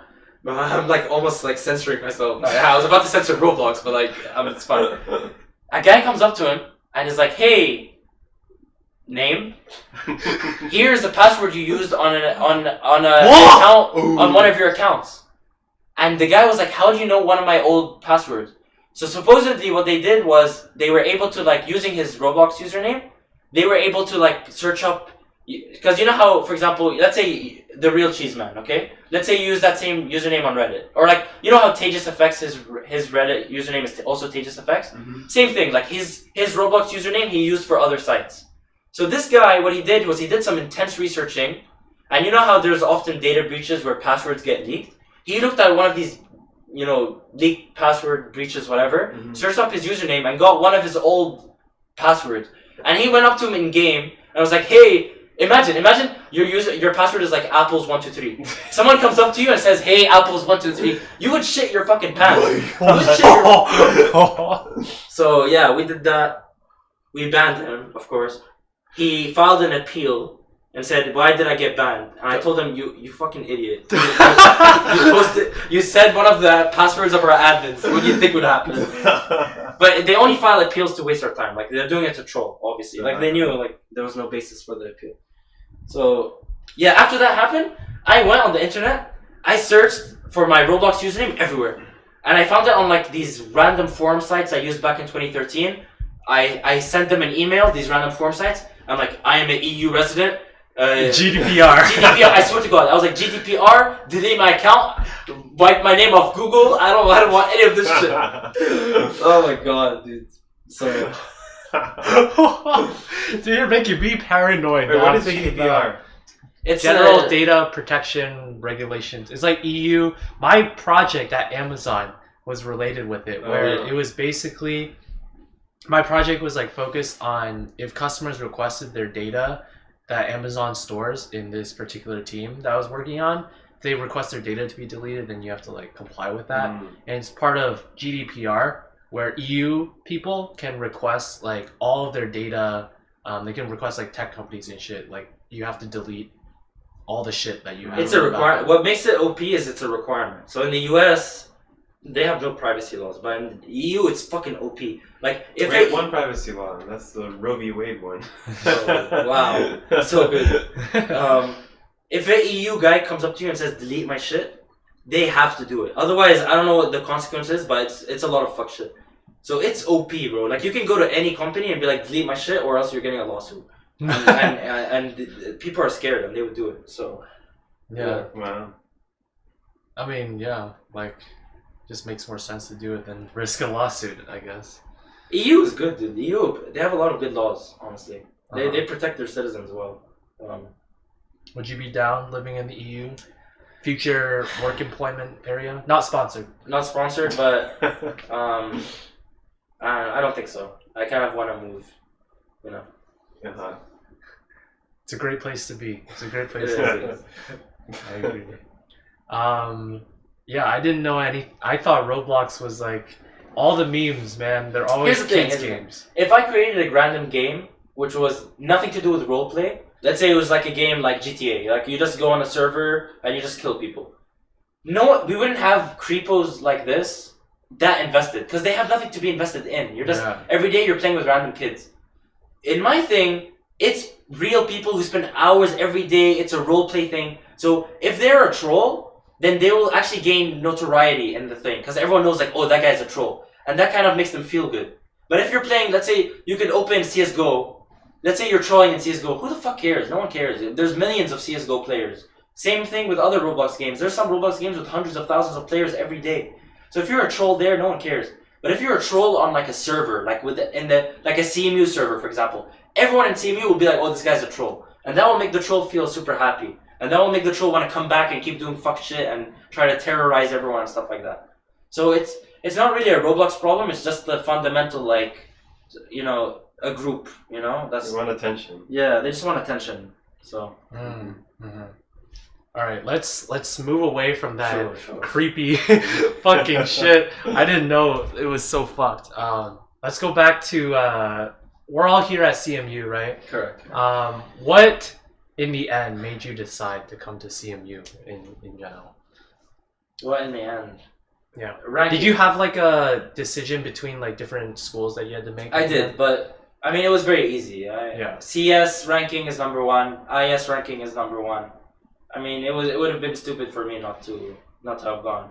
Thankfully, money wasn't a big problem, as you guys know. So, so like it was for more reasons than one. Huh? For more reasons than one. For more reasons than one, literally, yeah. It was literally a no-brainer, and yeah, it was a very good decision. Like I'm learning a ton. I mean, when you apply to jobs, you know, it's CMU. Like Facebook, for example, they have a whole team just dedicated to CMU. Can you imagine? Like they're crazy. Like some company. I think Pinterest. They only have like 3 recruiters, right? Isn't that what you said? 3 university recruiters. Yeah. 3 university recruiters. Meanwhile, at Facebook, everywhere they have 10 recruiters just for CMU. I know, it's fucked. 10 for just CMU. Dude, my roommates. There was like a late night. I was trying to sleep, and they were outside talking about fucking internship stuff again. Oh man. But anyway. One of the things they're talking about is like one of my roommates was scared to renege Facebook because they know that if you renege Facebook, like you might be put on a blacklist. Sure. And most companies, that probably isn't a big deal, as in like the recruiter knows, oh, this guy reneged us, right? But then if you like apply again, if they have like a ton of recruiters, it'll be like, oh, you might get a different. Most likely than not, you'll get a different recruiter. And the company might not be very well organized where like the recruiter you renege would like notify literally every other recruiter, right? With Facebook, they got this whole fucking CMU shit, right? Right. So if you're like a CMU grad also and you apply, they see CMU. Maybe if you're a grad, it doesn't apply. But if you're a university student, right? They're just gonna forward your shit to the whole team of recruiters that is focused on CMU. Sure. Which means, of course, they're gonna share like info like that. It's just kind of crazy with how Facebook, they're so focused. And I bet they have this like with all the fucking top CS schools as well. Like just these structures of. What do you think? Focus It's just recruiters. CMU, MIT, Georgia Tech. I mean, probably Berkeley and. Bro, you can't just keep listing universities. Because Stanford. imagine, like, CMU alone is like 10 recruiters. How many recruiters Facebook's do a these big guys company. have? Facebook's. Facebook is a really, really big company. I mean, Berkeley for sure, and Stanford. You think? Yeah, Stanford. Yeah, definitely. Oh, yeah, but Berkeley's like 4, dude. Berkeley's way bigger than us. No, I mean, Only with number of students. I mean the rankings. I find it hard to believe that they have 5 different, special teams for different universities. Yeah. But I guess you don't know until. Time to get Jessica Yang on the podcast. Please. Yes. Yeah. That would be amazing. Expanding our horizons. Yeah. I got an email asking why I turned down Facebook. Oh, really? Yeah. Did you reply? Not yet. I think I'm. Are you going to? I don't know. I mean, they asked. Those emails are weird, man. Dude, I got an email again from Agnes Enox from Yeah? Citadel. Like, she is sending one like once every 2 weeks now about, do you still want to schedule an interview? Like, I mean, I think I could still schedule one. It's because, like, Citadel takes so long about, like, this scheduling shit. Right. Like, Elon knows you can, like, contact them once, and then they don't reply to you, and, like, you're like, I'm time sensitive, and then they don't fucking, like, I hate give a that. shit. Yeah. I was like, okay, yeah, it was great last week. I had the wonderful interview. Am I gonna get another one, or I have a deadline coming up in 2 weeks, and then silence for a week. I hate that, bro. I know. Complete 2 weeks of complete radio silence from Citadel. Shout out to Facebook, honestly, sponsored. You can say we're kind of sponsored now. Kind of sponsored. Dude, those recruiters, you know how we have 2, right? Yeah. Dude, both of them, they reply within fucking Yeah. a day or less.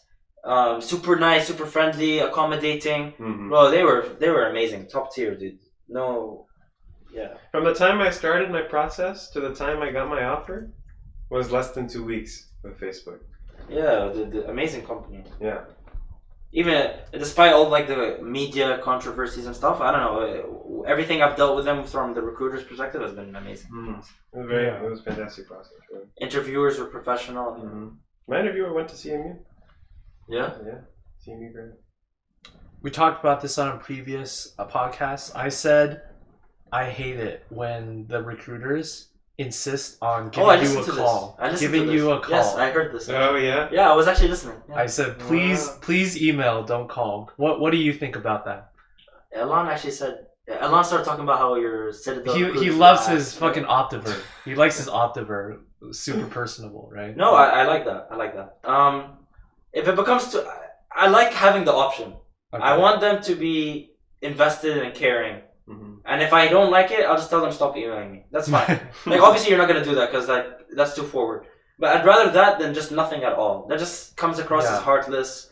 Like they don't give a fuck about me. Mm-hmm. Like I'm an intern basically. I don't want to be treated like an intern. I want to be treated like a guy who's joining the team for the summer, who's actually gonna contribute to meaningful work, who's not treated like some shitty college guy, but like an actual human. So I don't know. That's what I like. Mm-hmm. I feel like that makes sense. Yeah. Yeah. Makes sense. Honestly, if I was in a launch spot, Citadel or Optiver, I would have picked just purely based on how the recruiter treated me. Mm-hmm. Purely. I feel like that's what he kind of did. Yeah, pretty much, honestly.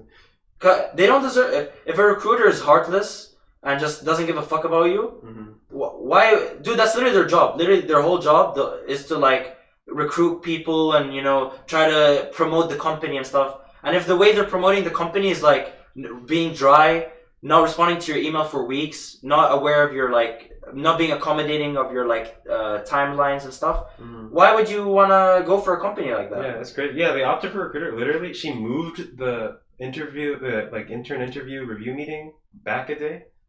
just because I told her I had a deadline. And then as soon as the meeting ended, she called me on the phone. Like, she didn't even, like, heads up. She just called me on the phone. She was like, yeah, you got the offer. And I was No like, way. shit, yeah. Bro, that's amazing. Like, literally, recruiters actually make a huge difference in Mhm. their recruiting process, actually. Like, of course, salary and, the company itself matters. But, like, at the end of the day, like, a deciding factor was recruiters, for sure. Yeah. Mm-hmm. So, you TA'd before, right? Correct. Was this during your time at CMU Qatar, or was it It here was. as well? It was in Okay. CMU Qatar. I was gonna TA for 122. This actually happened like before things went pandemic Mhm. shithole. So I was actually gonna be a TA for 122 with Iliano. And then I had to cancel because I was gonna be in Qatar. Mhm. So instead I TA'd for 121, it's very similar to 122, but it's in Java and it's for IS majors. So I TA'd that, and yeah, being a TA is interesting. Mhm. It's just interesting, but I don't know. Do you have any stories as a TA? No, Stupid students? no, I wouldn't say they were stupid. No, That's No, kind of mean. Yeah, that's mean. I'm shitting on the students now. It's just it's a generic TA, just Okay. whatever. Makes Yeah. sense. So you led recitation? Huh? You led recitation?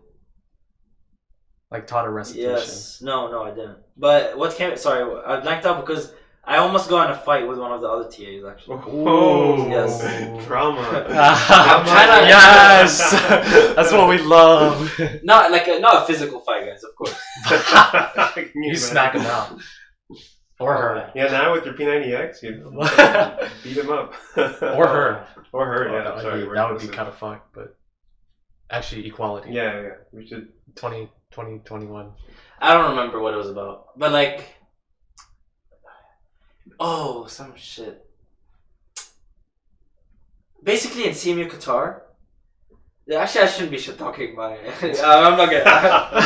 Come on. Huh? If it's really bad, Come Alright. on. So in CMU Qatar, you know how here, no shot, like a club. Let's say you have a club. Mm-hmm. You can't email the entire CMU Qatar, your CMU Pittsburgh population and be like, join my club, right? Mm-hmm.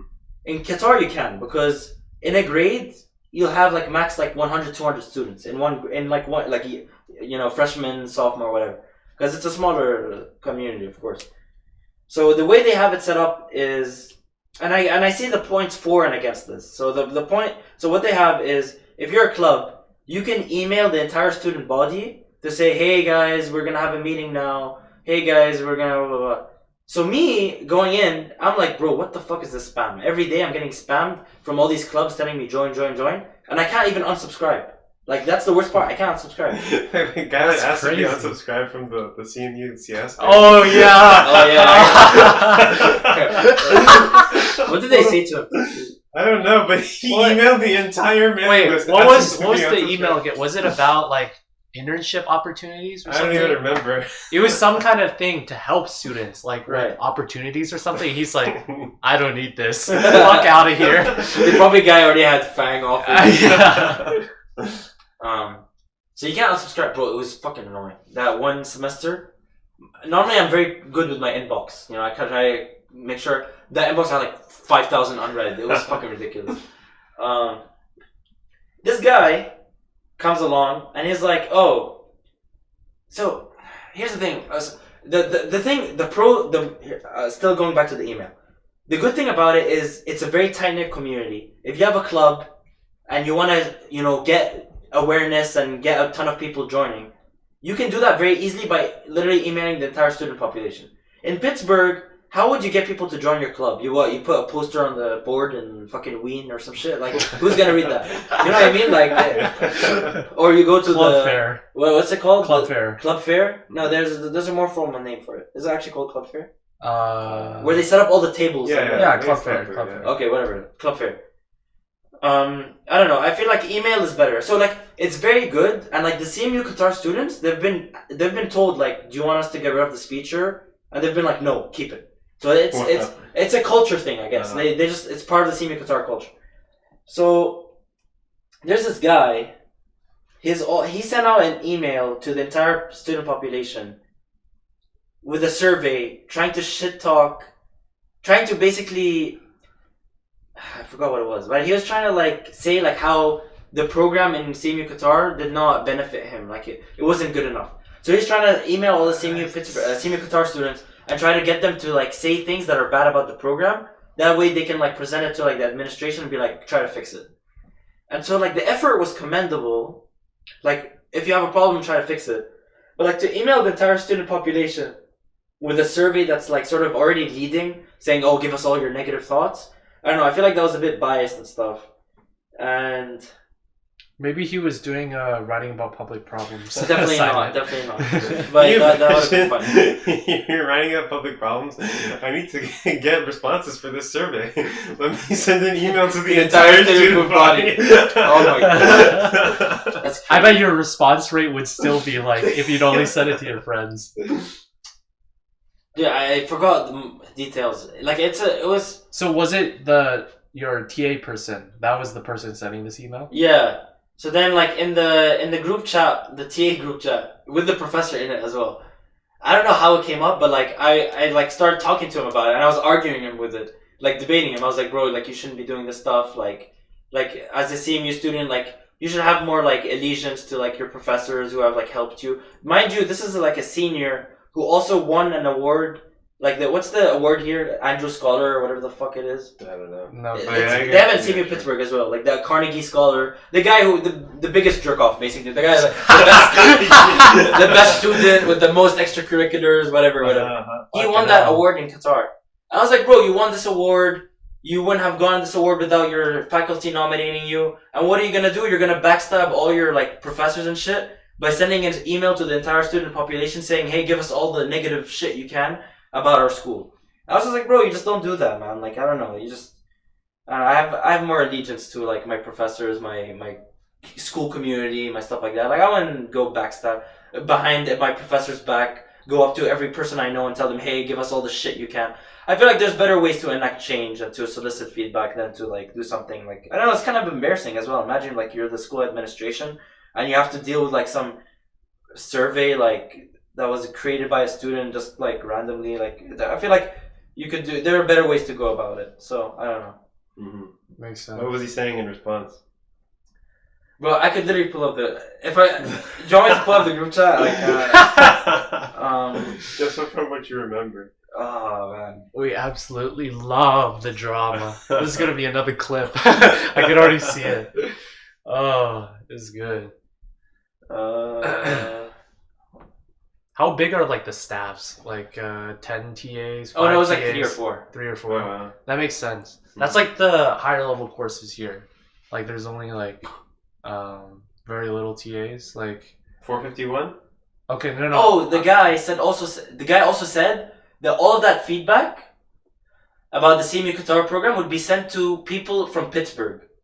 Basically, he was snitching to Pittsburgh, saying, "Oh, CMU Qatar, blah blah. I don't like CMU Qatar for all these reasons," and he would be sending it to a dean of CMU Pittsburgh and saying, "Hey, this is what's happening in CMU Qatar," and try to fix it. Is CMU Qatar like lower level then? Like the CMU Pittsburgh oversees them, or are they? I don't on think they equal do. footing? I don't think they do. So the deans, That wouldn't even make sense. for example, SCS Dean Yeah. in Pittsburgh and Qatar is different. Yeah. I think. But and for example, we have CMU Qatar has its own dean and Pittsburgh. Oh, so CMU Qatar has one dean. It doesn't have like a information systems dean, computer science dean, whatever. They have one dean for all the majors because it's a smaller school. Mm-hmm. Here, on the other hand, you have a school of computer science dean, an IS dean, whatever, business dean. But I think the link between the two is the board of directors and the president. But other than that, I don't think there's a thing. So Farnham is president of both. Correct. Farnham comes to the graduation of Qatar. Oh, really? Yeah, he hands out the degrees and all Wow, that shit. okay. Wow. Very nice. Yeah, I'm looking at it. It's kind of. It's okay. We don't need to share it if it's. No, it's not. I don't care. If it's But, like- cringy. Oh, I started it. I sent a Outed screenshot. yourself. So one of the TAs sent an email to the whole student body saying,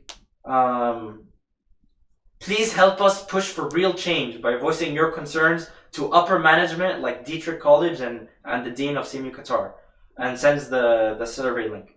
So then I sent it to the group TA group chat. I'm like, "What's this about?" The girl says, "Oh, it's a form to collect feedback about the different IS courses. It's a student-led initiative, blah blah blah." And then I said, "Is there something wrong with the IS faculty?" And she said, "I guess that's the purpose of the form." And I said, "Personally, I think the standard for faculty and courses at CMUQ are the same as that of CMUP. But good luck on your endeavors." And then I said, "The nature of the questions on the form seem to encourage more negative responses than positive ones." This is like leading bias, right? Yeah. Because like the questions were like, "Tell us all the bad things you know about CMU Qatar." Like, bro, come on. And then I said, "I find it unrealistic to think that you are collecting positive responses and sending it off to Pittsburgh's provost office." And then she said, then I said, "What incentive do I have to submit something positive when all that'll happen is you ignore it and focus on the negative ones, because that's going to be guiding your whole purpose, right?" Here's one of the questions, and I took a screenshot and I sent it to her. Quote, "Do you think CMU Qatar IS department deserves to be the #1 ranked IS program in the world? Do you think we are up to that standard? Yes or no?" And I'm like, "Bro, this is like witch hunting, bro. Like what the fuck?" They're the #1 IS program. And then I said, "How would a second-year college student knows what it means for a program to be #1 in the world?" Literally, U.S. News, right? U.S. News, the thing that ranks the fucking colleges. They spend years with groups of people trying to come up with rankings. Then you're gonna ask a sophomore, "Do you think they deserve to be #1 in the world?" Like, you don't even have a baseline to refer to. You know what I mean? So like, I think I'm not trying to dick ride CMU, but like, I don't know. I'm gonna stand up for my college. Like, I'm proud. Not sponsored. Not sponsored. Not sponsored, but like, I'm proud. And I said, I think the program is fantastic at CMU Qatar and Pittsburgh. Stuff like that. There's some guy. Look at this. Look how long. What the fuck? Oh my God. Look how long this is. Is that your response or his? His. Okay. Should I read it? Qataris looking out for each other. "I disagree with the fact that only people with grievances will fill out the form. I myself had great experiences with a lot of courses in the IS department and had really terrible with other ones. I'm glad you've had a lovely experience both here in Pittsburgh and that you're such a fan of the department. You are more than welcome to state that in the form. But for those of us who do have particular issues with some things, I think it's important that we're able to voice our thoughts and opinions. Also, about the point regarding seeking negative feedback, the questions about the courses were pretty carefully made to be objective." Bullshit. "And that's why there are options to give comments everywhere. About the CMU IS department #1 question, I'm pretty sure a sophomore would know whether I'm studying in the best program in the world, how, or not, even based on the few courses that I've taken. I appreciate the concerns you had, but this kind of fear from getting criticism or potential negative feedback is exactly the kind of mentality that is the root of most problems." I'm like, "Bro, what?" Fuck. And I said, to which I said, "There are dedicated international organizations whose sole purpose is to review different academic departments and assign rankings. And even then, these decisions are heavily contested. They are grounded in science, statistics, months of interviews, and even then they are controversial. But surely a second-year sophomore student who has only known CMU his whole life is able to get a feel for what's world-class, while experts in the field struggle." We're throwing punches here, bro. Dude, imagine the professor is reading all this. The professor's reading all that? Yeah. It's in the public group chat. Fucking hell. This is some hair pulling. Yeah, dude, I don't know. And then he said, "I'm really sorry for then I mentioned the word spam. I'm like, "Bro, you're spamming my inbox." And then he said, "I'm really sorry for spending spam email your way. I hope it didn't clutter your inbox too much. However, I'm not sorry for sending this unsolicited survey," quote, he said it in like sarcasm, "unsolicited survey into the inboxes of people who actually want to voice their opinions." Wow. Yeah. And then I said the sob story about not being sorry for sending the survey to make the oppressed voices of people heard wasn't necessary.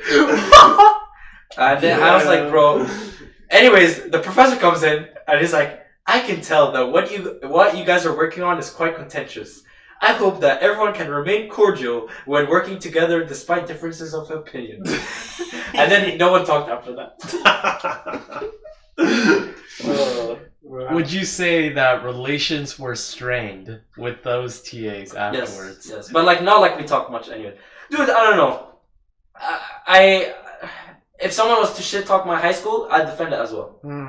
It's the same, or any one of my friends. I'm a very loyal person. Yeah. CMU could be the most dog shit thing ever, and maybe I wouldn't defend it as hard, but still, I'd defend it. Like, bro, I spent 4 years here. I have good relations with my faculty. I know, I'm on first name basis with a ton of my professors. They encourage me to be TAs, all this shit. They tell me, oh, if you need a job, I have people working in Apple, Facebook, whatever. I can give you referrals. Like, that's nice, bro. That I fucking love CMU Qatar, CMU Pittsburgh. I consider it a big part of my identity. For people to come here, do you think CMU Qatar deserves to be #1 in the world? Do you think, like, that's what the fuck? You're backstabbing your fellow students. You're backstabbing your faculty who have invested time in you. Who who even voted for you to get this Andrew Carnegie Award, whatever the fuck it is. Like, I don't know. I think it's cheap. Yeah. I think it's cheap. I really respect that about you. Like, I think there's like two things that when I think of Ayoub, these things spring to mind. It's like when you ask us something or you say something, you like defend it, right? You don't like back down. And I think that's very good. An example, more recent example is like when you asked that question to me in Hibachi about the Japanese-Taiwan relations. Yeah. Right? And it's like you're really curious about that. It's like a genuine question you have. And then somebody else was like semi-clowning you, right? It was like, what the fuck? What kind of question is that? And you're just like, so? I'm curious about that and I'm asking you. And it's like, yeah, I like that. Where you're not afraid to, just because somebody else might think it's kind of stupid or whatever. Sure. I think it's different. You just respect with it. You stick with it. Here's the thing, like, I want to be friends with people who like who understand me, like who if I'm gonna defend someone, like if I'm friends with someone on a real good basis, I'll defend them no matter what. And at the same time, I'd only want to be friends with people who like understand that. So that guy who fucking, like, bro, like, I'm having an intellectual conversation with you. Like, we're in a Japanese restaurant, and he's Taiwanese, and I'm curious. I'm actually genuinely curious how do Japan and Taiwan get along? Because Japan and China could be telling Japan like, hey, stay away from Taiwan. So I came to mine and I asked him. This guy across the table is literally all the way in fucking Taiwan. He's like, bro, why are you asking about Japan-Taiwanese relations? And I'm like, bro, like, I'm just asking my friend, like, what do you have to do with it? Like, go fucking talk to your own friends next to you. Like, bro, I'm like, why are you asking me about this stuff? And I stood by, and I was just like, bro, whatever. And then for the rest of the night, man, every chance he got, he's like, Japan, Taiwan, Japan, Taiwan. I'd be like, when's the Uber coming? After the Japan, Taiwan conference is over. And I was just like, bro, shut the fuck up. Just shut the fuck up.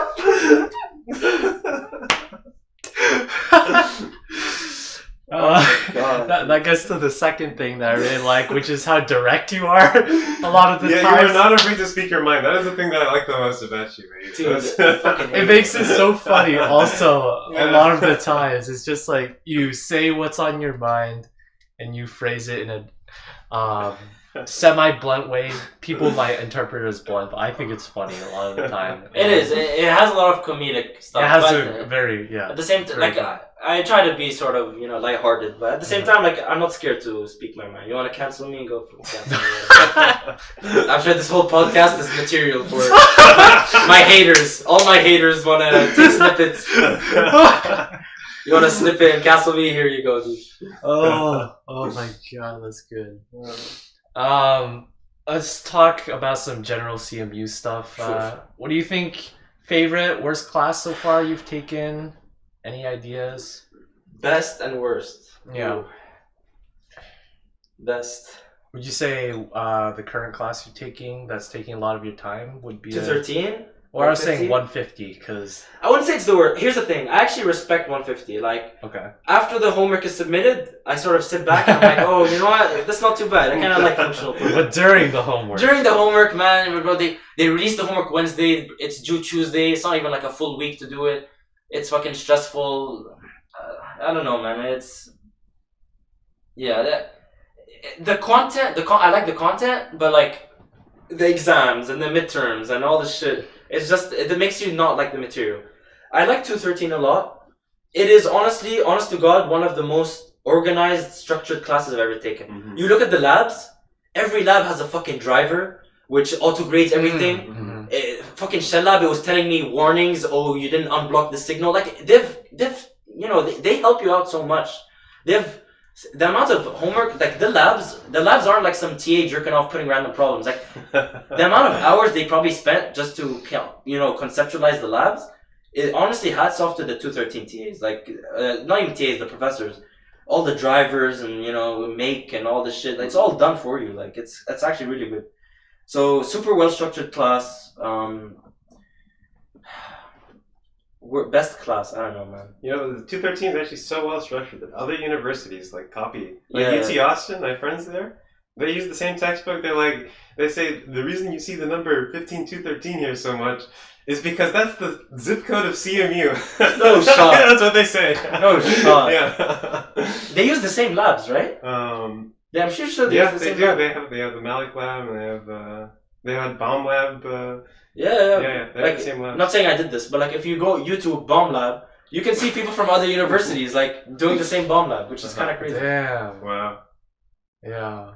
I think like one thing that was I agree that they put a lot of effort into making the labs. Like I feel like out of all the classes I've taken with the homework assignments, a lot of it is pretty well explained in 213 and you like know what you have to do and there's like a Precisely. lot of help.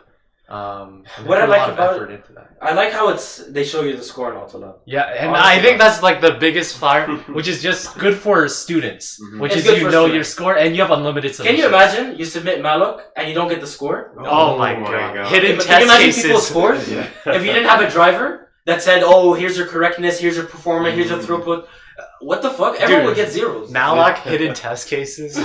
Oh my god, dude! Can you imagine? Literally the whole class would fail. I'm not even joking. The Yeah. entire class would get a 0. Like it's very hard.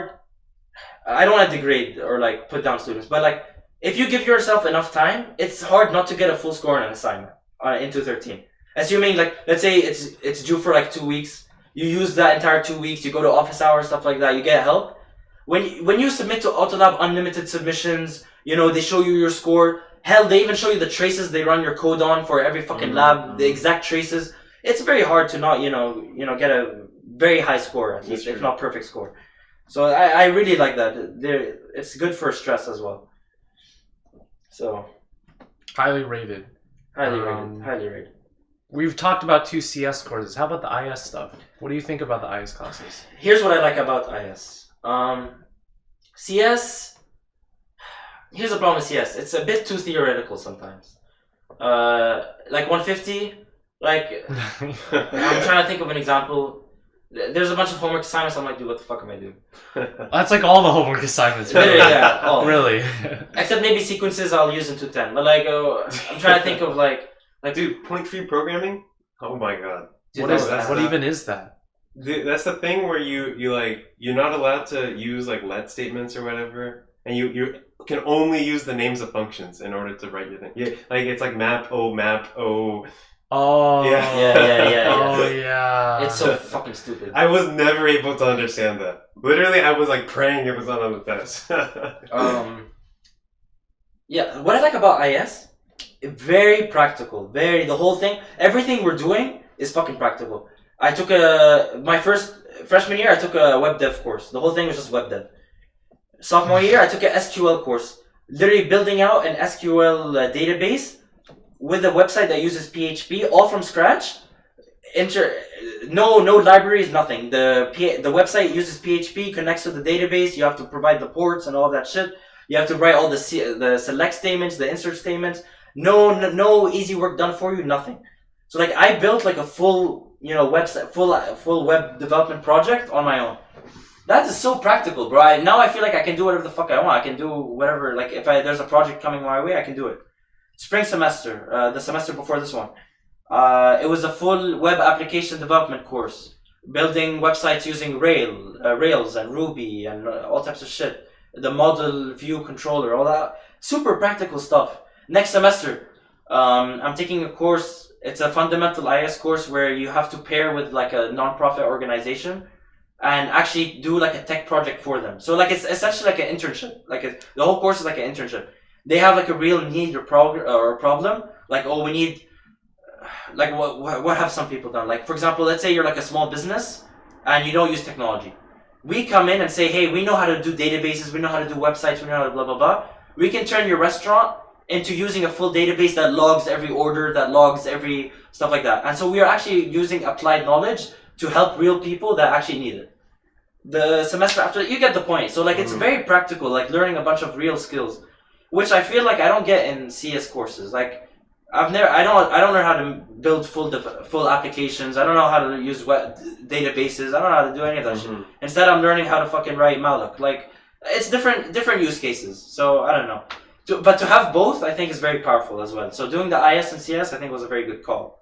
So I don't know. Yeah, I mean all that stuff is everything I don't like about the CS. Like all the practical shit, I can't be bothered, bro. Really? I find it boring as fuck. So you'd rather do 15 to 10 fucking... Well, it's because there's not a lot of chances you're gonna have that outside of college, right? Like Correct. So like doing these web dev stuff, I'm sure you could find a lot of maybe not as good resources, but stuff.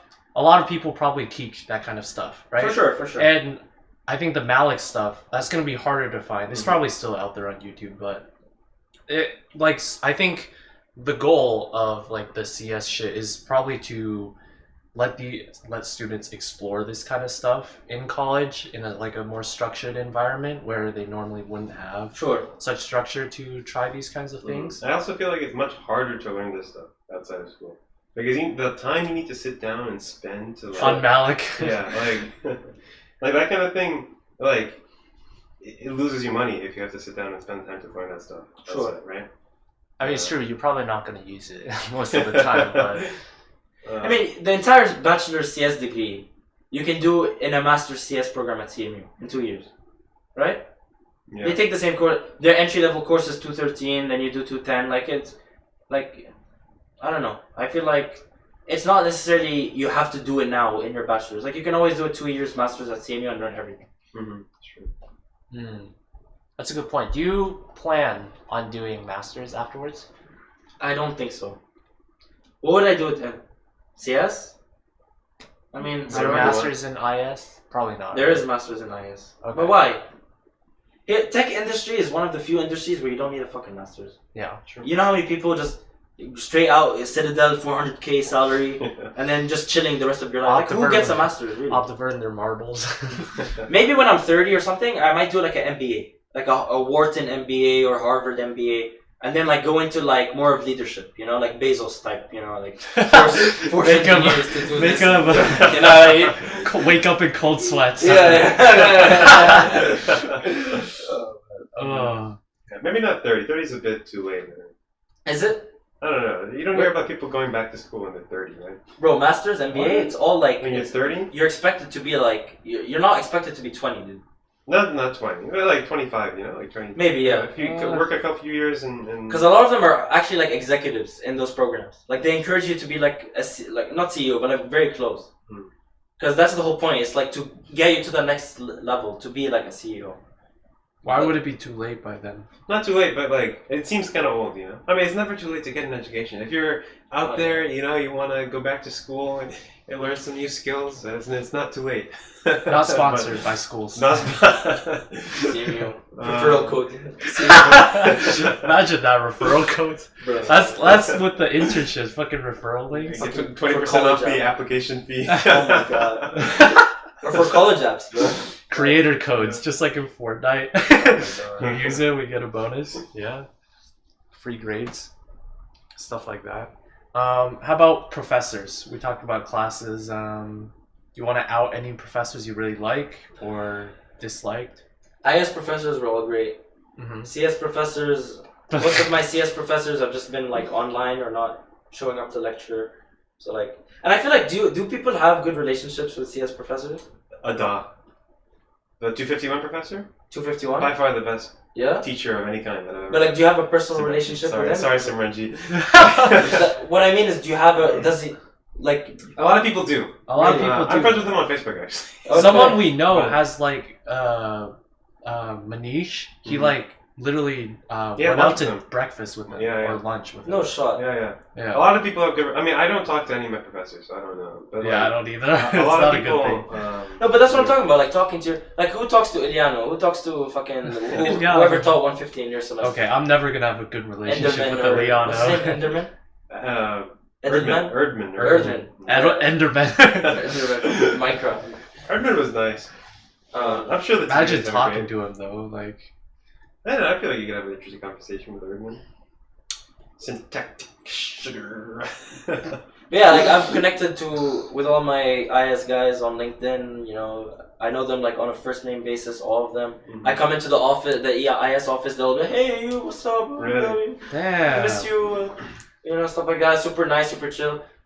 One of my professors told me, yo, you should really be a TA. I'd love to have you. He even tells me, you know, like the guy, he tells me, oh, I can give you referrals to companies. It's really very, very tight knit. Mhm. That's what I like about the program, the IS program as well. Like everyone knows each other and stuff. So How many people are in IS? 50 per grade level. Okay. Mm. So it's more tight knit than CS. For sure. Yeah. How I much think is in CS? Like 200? We have like More than 200, 200. a little. They were like way overhired. Hired. Yeah. They were way over admitted. Really? This past year.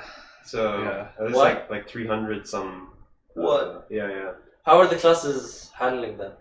I have no idea. I think they split 151 concepts into 2 lectures for the first time ever. No shot. Yeah. Because they can't fit everybody into Rashid. It's also because of COVID. Well, actually, that has not changed anything. Like they say, there's a maximum occupancy. Like no shot. People are all just sitting next to each other. Nobody gives a fuck. Mm-hmm. Yeah. Dude, honestly, COVID's over. Like it's. Yeah. It is. Yeah. I'm gonna get a booster shot actually Oh, you are. When? when I go to Qatar because they have this thing where, dude, Qatar. Oh my god, dude, it's fucking crazy. So here, let me explain to you. They have this app, okay? Mhm. So I'll show it to you guys. Oh, I don't know if I can log into it because I'm not in Qatar. When you're saying it's crazy in Qatar, is that in a good or bad thing? Both. Okay. I can't get into it because it's requesting like all types of permissions, like tracking permissions, and fuck that. I'm not giving that. Like in China. Maybe once I'm back in Qatar, baby. So you have this thing on your. It's an app. Mhm. It's a big QR code. That's all it is, with a different color. Every person in Qatar has a unique QR code. The only reason they're able to do this is because it's Qatar. If you try doing this in America, the hillbillies would fucking do a revolution. I'm not even joking. In Qatar, they have this app. First of all, it requires, everywhere you go, a restaurant, a movie, airport, anywhere, you have to show this app. Damn. Yeah. Nobody in America. Vaccine passport? Yeah. It's not about, it's close. All it shows, it's your unique QR code with 4 different colors. Green, which means you're good. Yellow means you're in quarantine. Red means you're infected, like you recently tested positive, and gray means like under suspicion. Yellow in quarantine. This is the most important one. Many countries, they struggled with, even America, by the way. America, when you travel from abroad, you're meant to, at least back in the day, you were meant to quarantine for 7 to 14 days, right? If you come from abroad. You're meant to sit in your house, do nothing for 14 days. Mm-hmm. How the fuck would you enforce that in America? You can't. Yeah. Dude, I'm sure people, I'm not gonna name names, but I'm sure a bunch of people, I'm sure a bunch of people would go outside while they're on quarantine. What does Qatar do? Every restaurant, every outing, every whatever is required, the business owner, to ask people for the QR code. So when you land in Qatar and they say you're meant to do 14 days quarantine, your thing turns yellow, right? So now if you want to go to a restaurant, you have to show your thing and it says, oh, your shit, this guy's thing is yellow. He's not allowed to be in the restaurant. And people would be like, bro, what the fuck are you doing? Go back home. So that system essentially forces people to quarantine. It's very good from a health perspective. Mm-hmm. From a young teen who wants to, fuck around and avoid quarantine and stuff, obviously it's a bad perspective. What else? What happens if you take a screenshot of when it's green? There's a timer. It shows the current time underneath the QR code. So it shows like 9 p.m., 9:01 p.m., 9:02 p.m. So when you show it to them, if it's a screenshot, it's gonna be static. Mm-hmm. So you can't fake it. So yeah. Take a screenshot for every single minute of the day. It shows the date also. Oh. Yeah. The full Hack time. the app. Hack the app. Yeah. That's the effort. And plus, like, that's only for one person. It's meant for the whole population. So how can they do this? Well, Qatar is able to. It's small population. The government is meant to tell. They can tell every business do this or else we're gonna shut you down. So it's very good, very effective. If you test positive, your shit turns red. You cannot go, dude. If you go up to someone at a restaurant, hey, my thing's red, his mouth will drop. Like, what the actual fuck? So if you test positive, it's very good. Contact tracing as well, it's very good. Your Bluetooth is always meant to be on. They're always keeping track of your location. So if you're meant to be in quarantine, they know where you've gone. They know who you've infected, stuff like that. So it's like Novid, but people actually have it. Yes. Damn. Yeah, that should never fly in America. Oh, like, dude, no, not in a million years. Like, Anyways, so now when vaccine came out, so this happened before vaccine. This all existed before vaccine. Now when the vaccine came out, in addition to the QR code, there'd be like a check mark that said like vaccinated. Qatar, what they started doing is they started saying like, do you know how many businesses here say like, mask not required if you're vaccinated? How the fuck do you enforce that? Impossible. In Qatar, you have a method. You just show your QR code, it says a check mark, which is vaccinated. Qatar is saying that, so I took my shot back in March actually, which was very early. Like you guys didn't get it until what? Like April. Oh, yeah. You got it in April? Mm-hmm. I think mine was March or April. Yeah. Oh, damn. It was only a few weeks after. Sorry. You just got it in February. I got mine in February. What the fuck am I saying? I got mine in February. So now it's coming close to 1 year, right? What are we in? November. Shit. It's almost 1 year, right? They're saying supposedly there's scientific research that says after a year the COVID vaccine is not as effective, right? So they're saying that we're gonna remove that check mark on the app if you don't have that booster shot. Wow. That would remove a lot of my privileges, bro. Like not having to wear a mask, not being able to go to a movie cinema, for example, because it's like eating and stuff. So they're saying get the booster shot and we'll give you that check mark. So all of this was to explain why I'm getting the booster shot. I see. Can you believe it's been almost a year since the vaccine came out? Absolutely ridiculous. And we're still in this shit. Like. Well, no, not really, bro. I don't feel it. Yeah, me neither. But like, well, a lot of the country. But like, Qatar's doing this stuff with the vaccine check mark. Like, it's not gone, you know. But honestly, once it becomes a part of your life, like when you show up to a restaurant, you just have your phone ready. You show the security guard. That's exactly what's not normal, right? Exactly. That's what people like. The people in America that would never. The reason why this would never fly. They don't want that to become the new normal, right? I don't want that to become the new normal. That kind of shit is. Consider from a perspective of controlling the disease. How effective is it if everyone who's in quarantine is actually in quarantine because of this app? There's the trade-off. Everyone who's infected, they have the contact tracing on their phone. Bro, the app, it's literally always, it has to always be running in the background. If you shut it, if you kill it, it gives you a notification like run the app immediately. If you turn off Bluetooth, it fucks you. If you turn off 4G, it fucks you. Bruh. It's kind of scary, I'm not gonna lie. Exactly. Yeah, that's the trade-off right there. Like, but you're saving human lives. Yes, so, right now. And then the next thing the government does, they're tracking other shit. Like, you know, they can push something in the future. And now everybody is like used to it, right? They're not gonna really object to it because I agree. The next thing you know, it's 1984. You know, that's why so many people in the U.S. This is like I'm sure there's ethics in computing. There's like a CS course for ethics and. I don't know. Yeah, so that's why a lot of people are so divided, right? Like you see, it's definitely gonna help with COVID. Sure. That's for sure. But then it leads us down this path, right? And a lot of people are scared of that, and that's why they're. I don't know, very wary about that. Yeah, it's very big trade-offs. I don't know, man. It's complicated. When it comes to saving human... Bro, I'm so thirsty. I've been talking for so long. Mm-hmm. When it comes to saving human lives, is giving up a bit of personal liberties worth it? I don't know, man. Yeah. It's a very complex topic. Part of what you were saying, it kind of seemed like masks are no longer a thing in Qatar. Or are they still there? Still there, but like... Especially if you're vaccinated, you get a lot of benefits. America by default, since fucking pandemic last March, everyone's had full benefits, bro. People jerking off outside, no mask, all that stuff. But like in Qatar, it was actually like serious. You know what I mean? So yeah, I don't know. On even on campus, like people are walking around with no. Outside, you're allowed to take off your mask. I know, but like, I'm scared not to wear my mask in class at CMU. Because I'm scared of disciplinary. Like, I know CMU would fuck me if I did that. Yeah. I always wear my mask inside.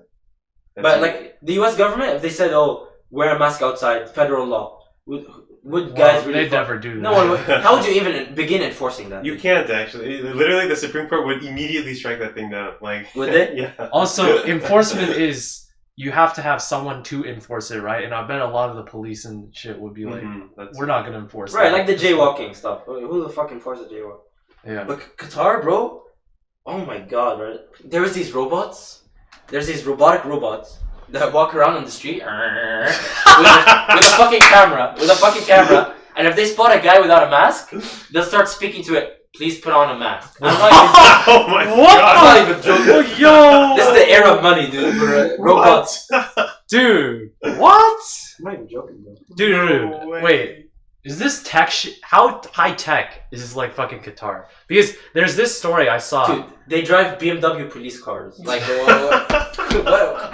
Dude, it's the oil money, dude. I told you, bro. There's this news story. I don't know if it's Qatar. It was some Middle Eastern country Dubai. where they make artificial rain. It's like they Dubai, fucking charge the clouds where there's like water vapor, and then they literally make artificial rain, What? and it's just fucking raining. It's fucking crazy the tech they have. Dude, yeah. That Wait, I'm fucking pretty sure do. that's like not allowed internationally. Like you can't like change the weather. Oil money. Is that? Oh, maybe it's just illegal like in the US. Like, probably. Yeah, bro. You think bro, come on. Yeah. They're burning fossil fuels. Like,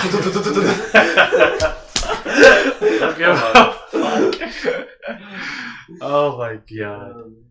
Alright, let's start wrapping it up. yeah, dude, it's just fucking midnight. When did I come here? I don't even remember. Last thing, we were talking. One of the things you've been doing, P90X. Yes. Let's just talk about how's that been? Honestly, it's changed my life. Like, I sound like a testimonial from the fucking. not a sponsor. Not a sponsor.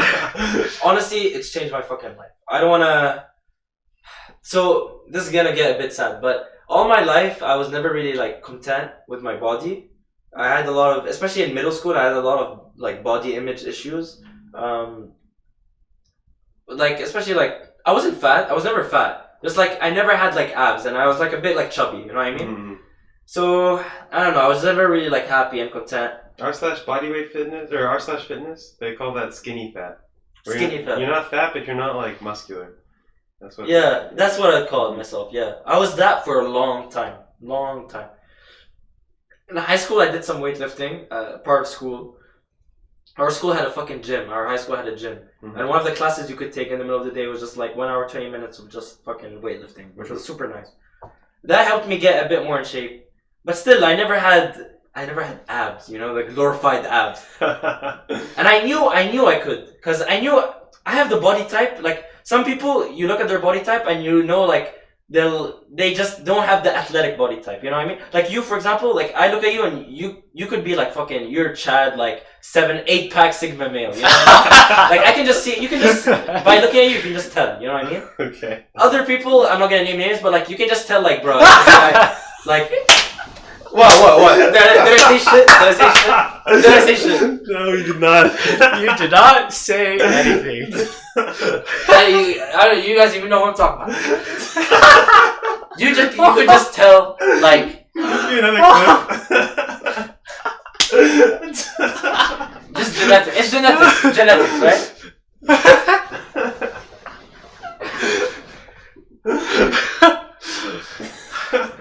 Oh my god, bro. Alright, back to it. So I knew deep down, I always had the body type for it. I knew I had the genetics. But I just never put in the work. Freshman year, what the fuck? Freshman year, all we did was eat. Eat. Yeah. I would tell this guy, first for lunch, I'd have, what was that sandwich shop called? Real Witch. Real Witch, Exchange, Bull Witch, Bull Life, sorry. Bull Life. I'd go to that supermarket, have a Reese's, then I'd order Starbucks. Then for dinner, I'd tell Alon, yo, you want to get Bull Life? And we'd go to Bull Life. Remember, we'd go to Bull Life half the fucking time? Then midnight would come around, we want to get insomnia. We'd get insomnia. And then McDonald's. And then McDonald's. Yeah. And then we'd pull an all-nighter, and at 8 a.m. I'd go to the muffin shop, buy that stinky, smelly Resnick, whatever the fuck it was. And get a smells like grease, I swear to God. You get a shitty muffin. Oh my god. That'd be all in one day, like 5k calories. Yeah. I don't know how we didn't become obese. Dude, I gained 30 pounds. Oh, you did? Mm-hmm. Oh, damn. I mean, it was good though. I needed. How much is 10 kilos in pounds? 10 kilos, 22 pounds. Okay, I gained 22 pounds. Freshman 15 plus. Plus. So, then spring came. Spring, oh my god, we were jerking off in our homes, COVID, the whole time. So that, I was just putting on weight. Then I went sophomore year, fall in Qatar. All there is to do in Qatar, especially with COVID, was just eat and just like stay indoors. Because the weather's too hot to exercise and stuff. I was just putting on weight, getting fatter and fatter and fatter. And I was actually getting kind of depressed. No, not depressed, but like, I was getting sad with the shape of my body. So I come here. And I'm like, dude, I started the semester. And I was like, dude, I want like change. And I knew the only way I could start is if I started like the first day of the semester. And I started and I stuck to it. So like, you know what? I'm going to start P90X and I'm not going to quit. And I'll tell you, bro, the first week or two was so hard. It was so difficult.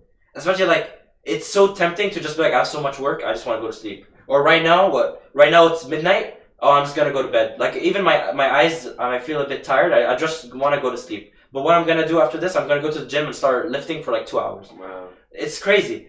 But what really motivated me, for anyone listening who actually wants to like take this up, stick to a program like P90X.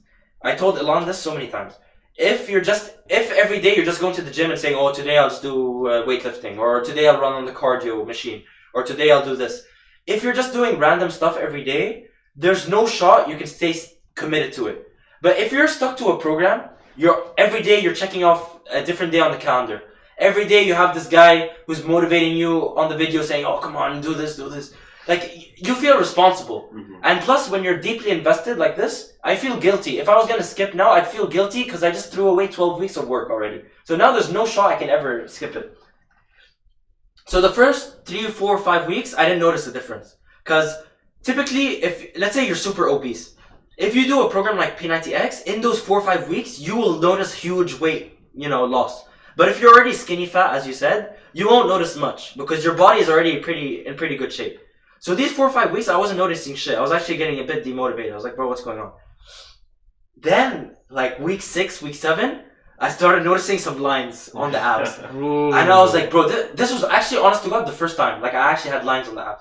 And I was getting motivated as fuck. And when I'd be working out in the gym, I'd be lifting, I'd see veins popping out on my fucking arm. And I'd be like, oh my God. And this was really boosting my self-confidence. This was the first time in my life, bro. Before, I used to be ashamed. I'd take off my shirt. In front of guys, I don't care. But if there was like girls there, I'd be like sort of like crossing my arms, trying to hide stuff like that. Like, that's just how it was. Like, for a very long time. It was actually very sad. In front of guys, you really didn't care. No, but in front of guys, bro, come suck on my tit. You know what I mean? So very long time I had body issues. Now I'm on week 12.